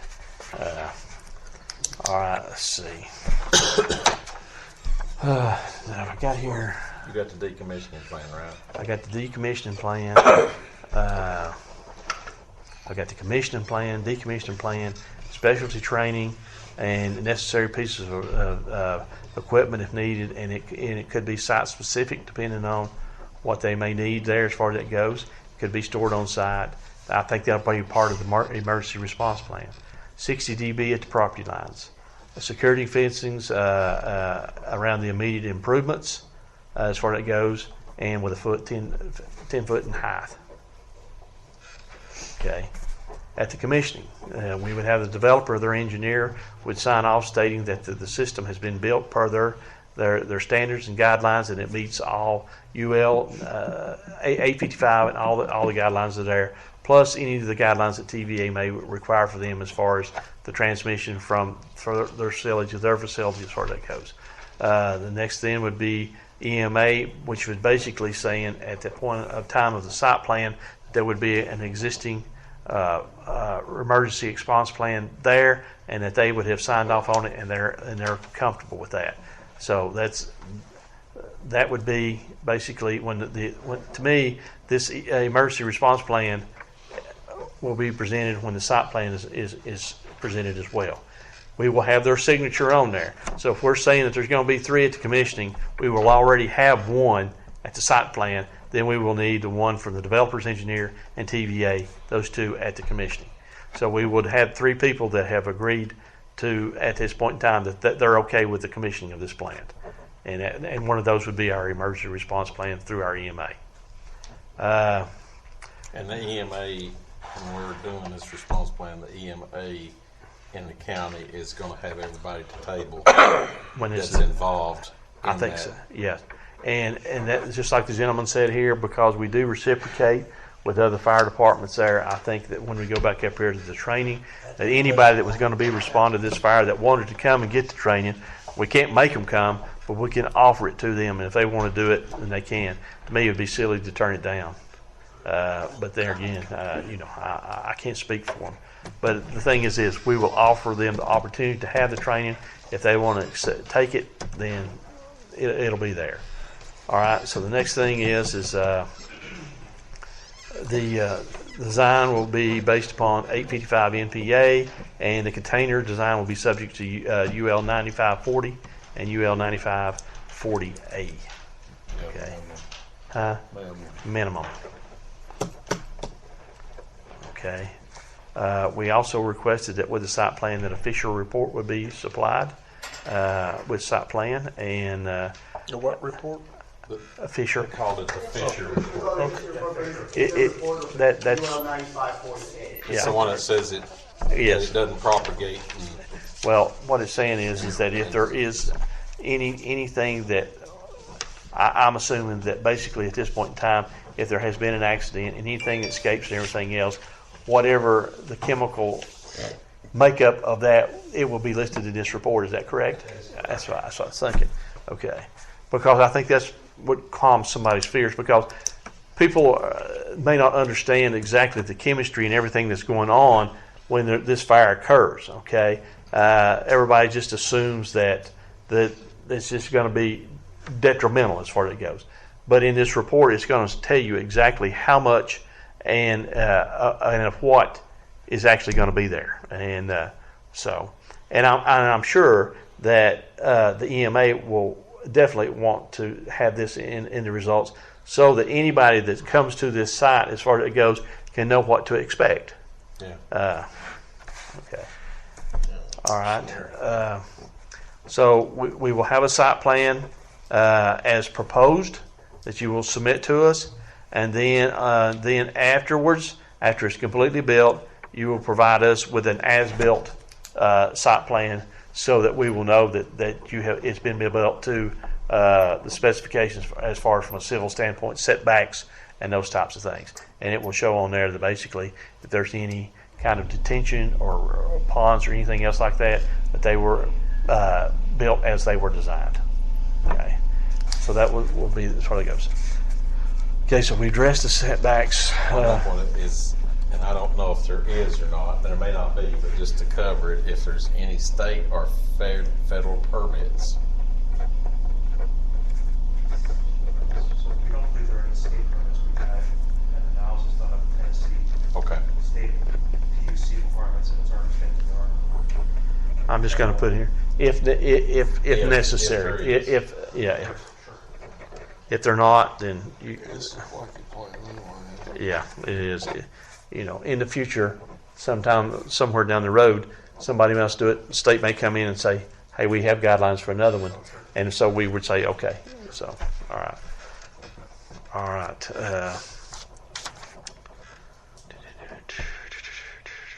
The county sell, Change your ownership. do they have that permits to When we tear it down. sell? Okay. Not used or whatever. Okay, to me, decommissioning. Let's see, where did I? The one sitting there. Yeah, I need to. Okay, that's it. That's a good point. How long have they got to once it stops? Yeah, that would be one of our questions. Okay. And it comes time for decommissioning, let's say, for instance, as far as that goes. And we have this bond in place to cover that. Okay. I guess what we're trying to make a determination is that when do we execute that? What something that will trigger us saying, hey, they're no longer going to use this, they're no longer going to do it anymore. When do we need to step in? And if the owner, other than you, doesn't go through this decommission process, what would that trigger for us to say, hey, we need to get that done? So I would say if it was not operational for 6 months, and you sent us a notice asking if we intend to turn it back on. Okay. If we don't respond within 30 days. Okay, so then, And this can be mentioned in the decommissioning plan. Like I think the decommissioning plan, we see it as similar to the emergency response plan, where we would provide a draft during the site plan, and then okay. we will work with the county and say, well, can you give us more specifics on this or that, so we can tie that up. And that's what we're doing with different cities and counties, where we provide the decommissioning plan, and then additional questions we just make more according to what that jurisdiction wants. Okay. So if I put in 6 months, we should be okay. If idle for 6 months. So where you do penalize it? If idle from 6 months, if we don't hear from the owner, then basically we may send the owner a notification, say, hey, we understand this has been idle for 6 months. 30 days to reply. We'll give you 30 days to reply, and then at that point in time, we can start the decommissioning. Okay. So we said idle for 6 months, 30-day notice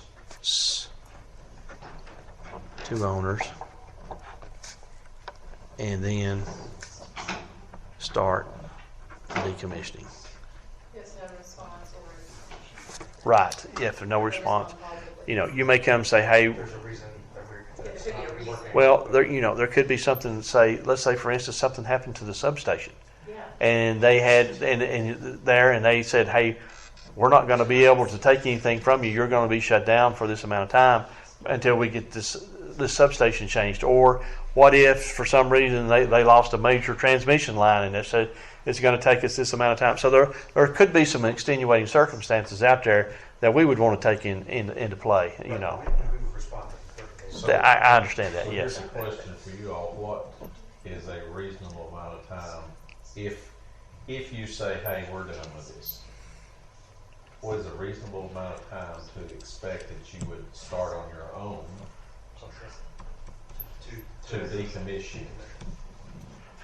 I think also that depends a lot on TDA, because it's the process that we follow with TDA, meaning if they give us notice on.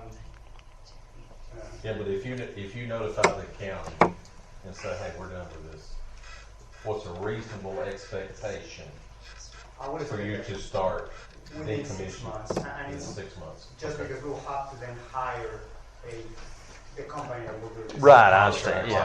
That's what I'm saying. Yeah. Okay. As another example, we anticipate construction taking between 12 and 14 months. I'm not thinking that decommission will take 12 to 14 months, but it's not a simple process to build. I would imagine it's not a simple process to decommission. And I understand that. Just before we call the bond. Yeah, which you don't want to do. Which we don't want to do. No. No, we absolutely We do don't not. want to have a call the bond. We do not, That because means that's we're responsible for it then. Yes. So before we call the bond, what's a reasonable expectation? 6 months? Yes, I think so. If you all notify us, say we're not going to use it And anymore? 6 months to commence the process. Yeah. Commence decommissioning on our own. Yeah. And then you Okay. have to Sure. work. That makes sense because I mean, yeah. Yeah, that's the last thing we want to do is call the bond. Yeah. Okay, let's see. Is there anything else? Talk about change of ownership.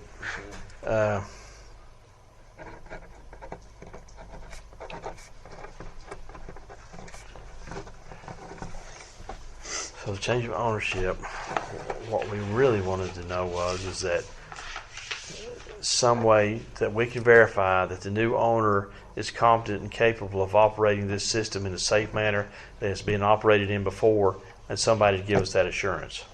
Well, and your approval would not be unreasonably withheld. I would suggest would be a reasonable caveat to that.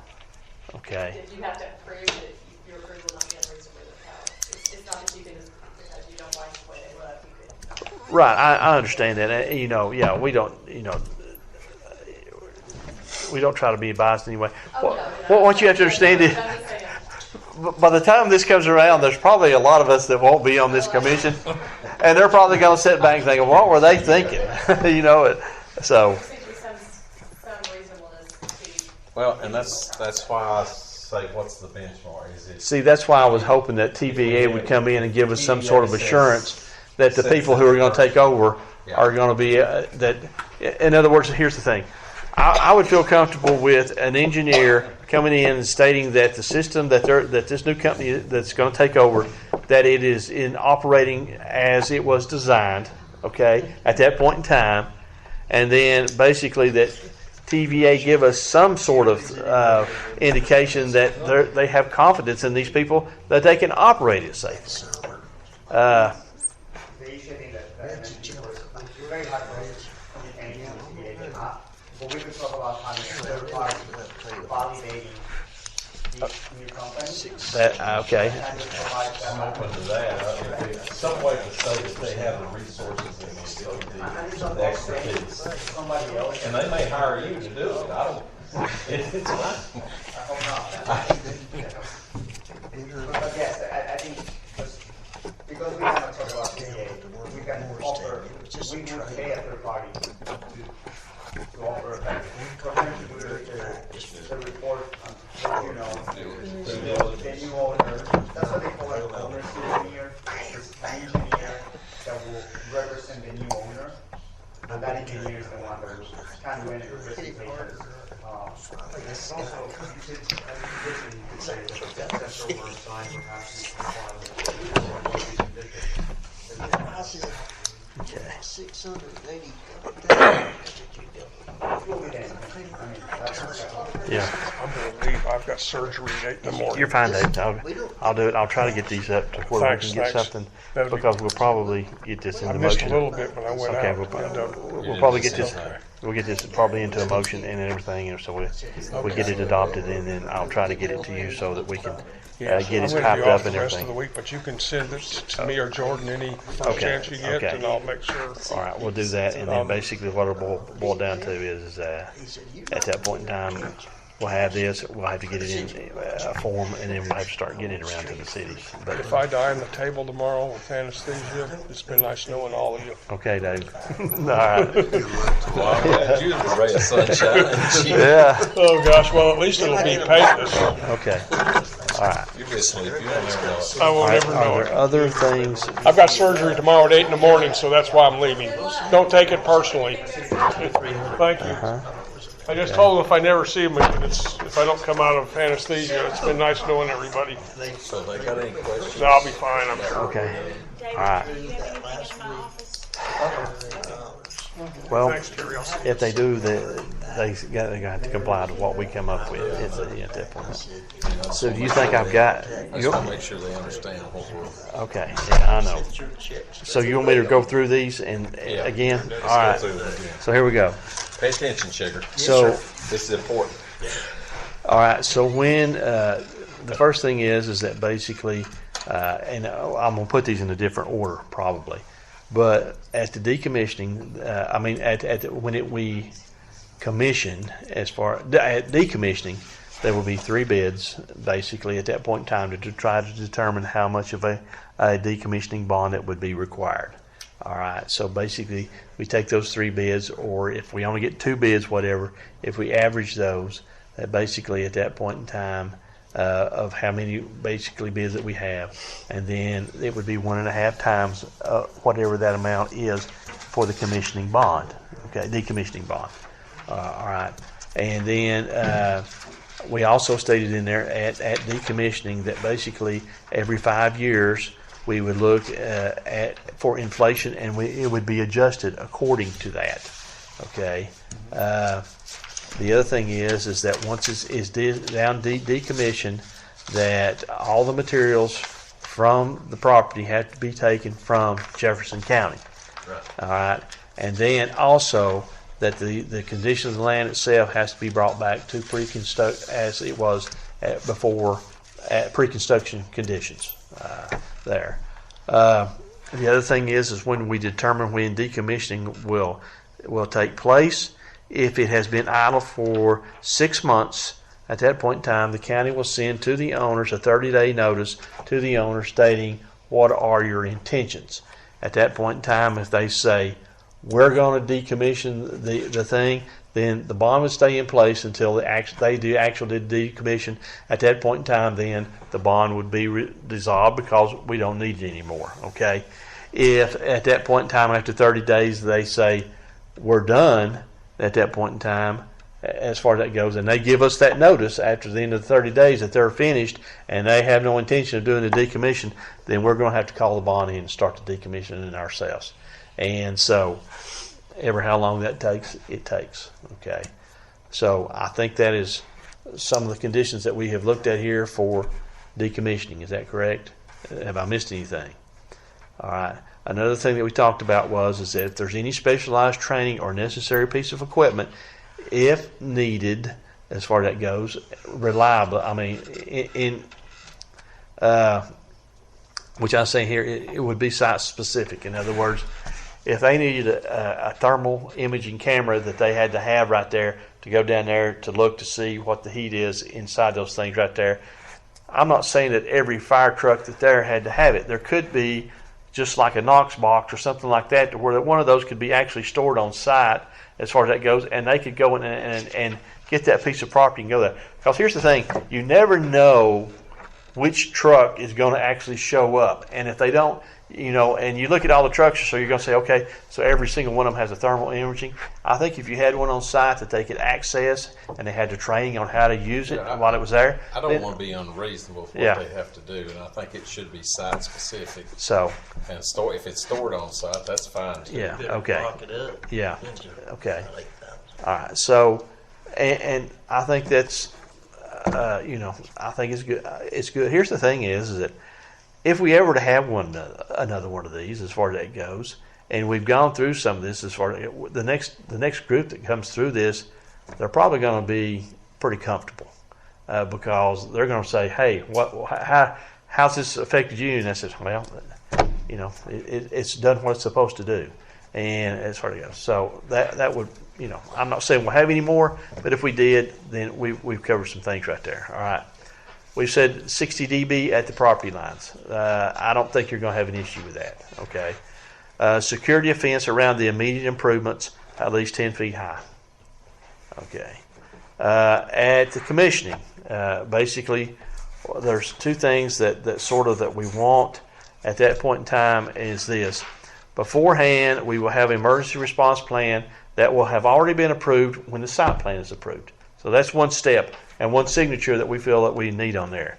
At the commissioning also, the developer's engineer will then give us a report stating that it has been built and it meets all the guidelines of 855, the UL, the underwriter laboratory conditions that are there, and it also that it meets the design standards that, in other words, we're not going to shock somebody that comes up and touches the fence, okay? All right. And then basically before it comes in, TVA will have approved that because you're going to have that before they're going to do it anyway. So that would be at the commissioning. Okay. Also, like I say, the next thing is that the design of the best system will be based on 855 NPA. Okay, and then the containers themselves will be designed subject to UL 9540 and UL 9540A, and that would be the minimum that we would go with. So there. All right. The other thing this goes back to the site plan. Official report will be with the site plan, which will also come along with the emergency response plan at the time of site plan. And then for the site plan, you will give us a proposed as to how it's going to be built, so we will have it. But then after it's done, and this will be before, at the time I think we need to do it, when we get ready to commission this, we will have a survey showing that it has been built and the setbacks are before we come in and say we're going to commission this thing. So that as built would be afterwards. I think that just protects everybody on that one. Okay. Then the next thing is that we come in. Okay, so what about site backs? We're saying if you have a site adjacent to a substation, 50 feet. All others, 100. That's what we've come up with. The next one is if there's any state or federal permits that are necessary, they will be provided to us at the time that the site plan is submitted at the commissioning. And and there may not be any. But all I'm saying is in the future there might be, and we're doing this not just for this. It could be for a lot of things. All right. The other is if we have a change of ownership, then we would a third party would be required to validate that the new owners are capable of operating this system as per its original design and comply with the emergency response plan. That's what I've got. Is there anything else in there that you all have that I haven't answered? That last one should have on there that they're capable and have the resources. Okay. To operate that, and that it's not only as designed, but that they have to abide by all of the agreements or whatever. The reason I put in the original design is this: if a new owner comes in and they like the site and they say, you know what, we like what you've done, but there's new technology out there, and we're going to change this, and we're going to change this, and we're going to change this. At that point in time, I'm going to make them come back with a new site plan at that point in time and go through a new commissioning, because this may be a totally separate animal than what you all constructed, because the technology may have changed. Okay, TVA may say no. What you going to do? Well, that's fine. I mean, but what I'm saying is that if the technology has changed as far as that goes, yeah, it may be safer at that point in time. But what if it costs more to decommission that safer product? And so we would need to address that again as well. So, all right. So, have y'all got more notes that's something I have not covered? I don't think so. You didn't read that back, if not operational for 6 months, did you, Terry? I had in here that basically if it is idle for 6 months, the county will send a notice to them, and they will have 30 days to respond. Yeah. Okay, if they don't respond, then basically that means that what we're saying is that we can take that bond and start the decommissioning. If they respond to us and says, okay, we're done, but we're going to decommission it, then we're okay with that. Only thing that we would do is that they say that they might need at least 6 months after that to do it. And I can understand that, because you're going to have to get a company that specializes in this. They're going to have the ability to say, hey, I can't start next week. It's going to take me 6 months to go out there to do it. All right. But here's the thing. If it's not in operation as far as that goes, I still think that it would part of it should still be that it is monitored to a certain extent. Okay. All right. Anything else that I have not, that I've overlooked? That's about all we talked about. Okay. Oh, well, one of the other things that I would like for you to do, and this is when you do your site plan, is, if you would, get a 911 address so that we'll have an property address for the property, and then that way that will go to the E911 office, and they will know exactly at that point in time. And I have another suggestion. Okay, you know the access road that comes up from TVA now up to the plant. I suggest that gets a name, and you can let 911 name it as far to go, and it could just be a way. But whatever's going to happen is it's going to be going to the GIS system under that name right there, and basically our firefighters that have that capability of looking, they know exactly where they're going. Okay, you know it's going to be, they're not going to be able to say, well, you know, it's the TVA access road. They won't know that. So I'm suggesting that get a name and a 911 address, because that's going to make a big difference. And I'm pretty sure that that's going to be easy to get. That won't be hard. Hey, Lakin, L-A-K-I-N, Okay. Lakin what? By the time that we submit the segment to have that. Do what? Yes. Yeah. Because here's the thing, you know. No, you will get that from Jefferson County. Yeah. Call the 911. The 911 office. There's a number there. 475-4911. Yeah. And so, but here's the thing. When you submit your site plan and you show your road coming in here, if you have a map of that, then it would really tremendously help her if she had a PDF copy of that, and you sent to her, and then she can locate that with the map and partial, and she can then assign a road name to it and give you a property address number. It helps if you have, when you get that ready, if you'll just send it to her, and she'll have it back to you that day. Yeah. Okay. Anything else?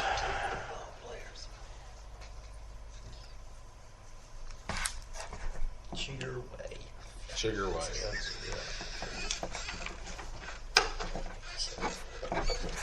If you don't have a name, she'll come up with one. Okay.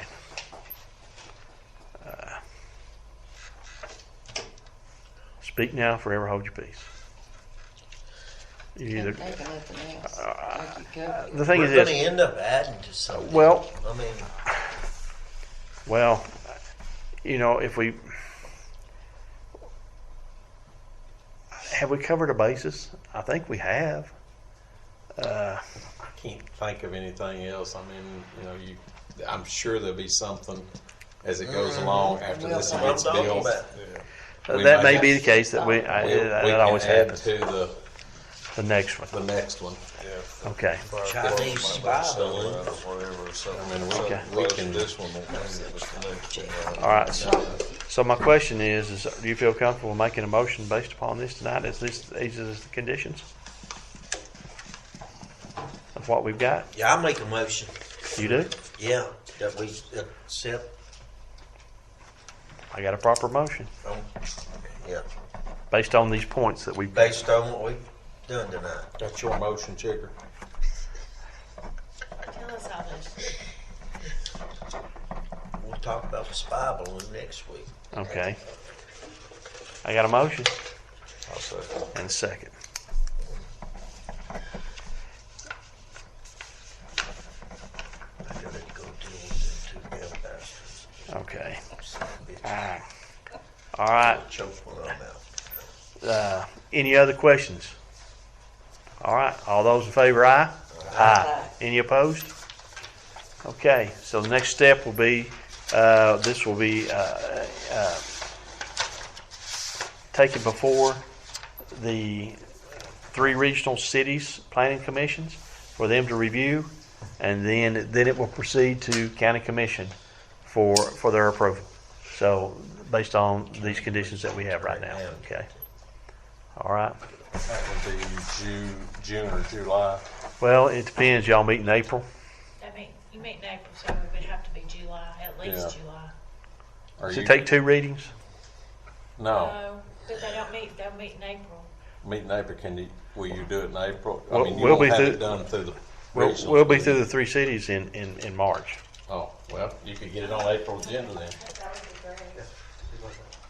Okay, I think we can get on, but, well, We'll have to see, because it's gotta be publicized. it's gotta be published. I gotta get in 2 weeks before the, 2 weeks on that? I gotta get in I may, or it just depends if I can get it to the cities first, and I can't remember, I think White Pine's first. And I can't remember when their meeting is, but I gotta give them enough time to advertise as far as that goes. And if I do that, Dandridge and Jefferson City will not be an issue before that, but White Pine might. But then again, White Pine might meet earlier in April before you meet. So there's still a possibility I might be able to make it. I don't know.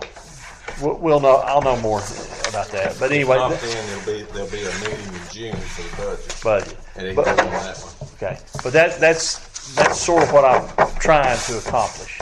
And if I can, then we'll do that. Okay.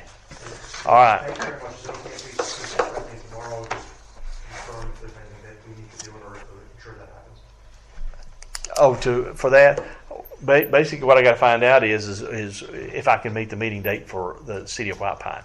Okay, I know I can get on the agenda for Dandridge. It's not an issue, and I know I can get on the agenda probably for Jefferson City. It's not an issue. I've just got to give White Pine enough time to get on their agenda for them to advertise their meeting and give enough time for that. And here's the thing: I can't remember the date they meet on, but I voted in the office. They met last. I want to say it's second Tuesday. I've got it wrote down. I'll have to look. well, whatever that date is, as long as we can get this in there and get it on their agenda in time, then we'll do it. Here's the thing: if we don't, then I think they would meet. Maybe they would meet in April before the county commission met, so I could catch them that time before that next time. I just don't have that with me right now, so. Third Tuesday. That's for White Pine? Yeah, there's just third. Yeah, okay, that's why I was. It was last week because I had. Jefferson City's the fourth. Fourth Monday. So,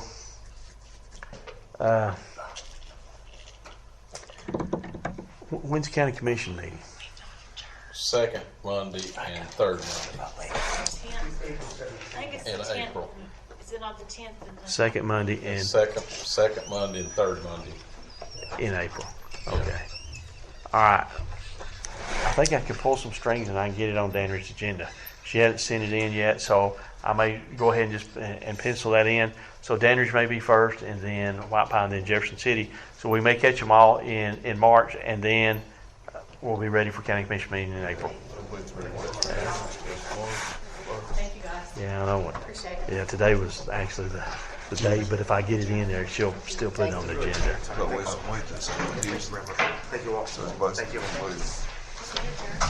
We go 20 days. Skip that part. Huh? We don't wait till the second Tuesday, so it's about 20 days. Yeah. You gonna do the other item, or you gonna? All right, thank you. Well, I'm just asking, do you want to go ahead and do it tonight? No. I think we get a lot accomplished. We only have just a few people here to hang around for us. It might be a good night to do it. Yeah. I think everybody's had enough. It's 10 o'clock. Time to go then. I was afraid. Yes, it is. That's right. Okay, so Miss we'll Sue said ball we'll game. postpone that. We'll and postpone. We're done then. We don't have any other business. We do, but I'm not going to do it. And it was just questions that people had for me on some issues, but we're not going to address them. So I'm looking for a motion to adjourn. Yeah, they would I have. make a motion to adjourn. And I got a motion? Second. Email or something, but like these.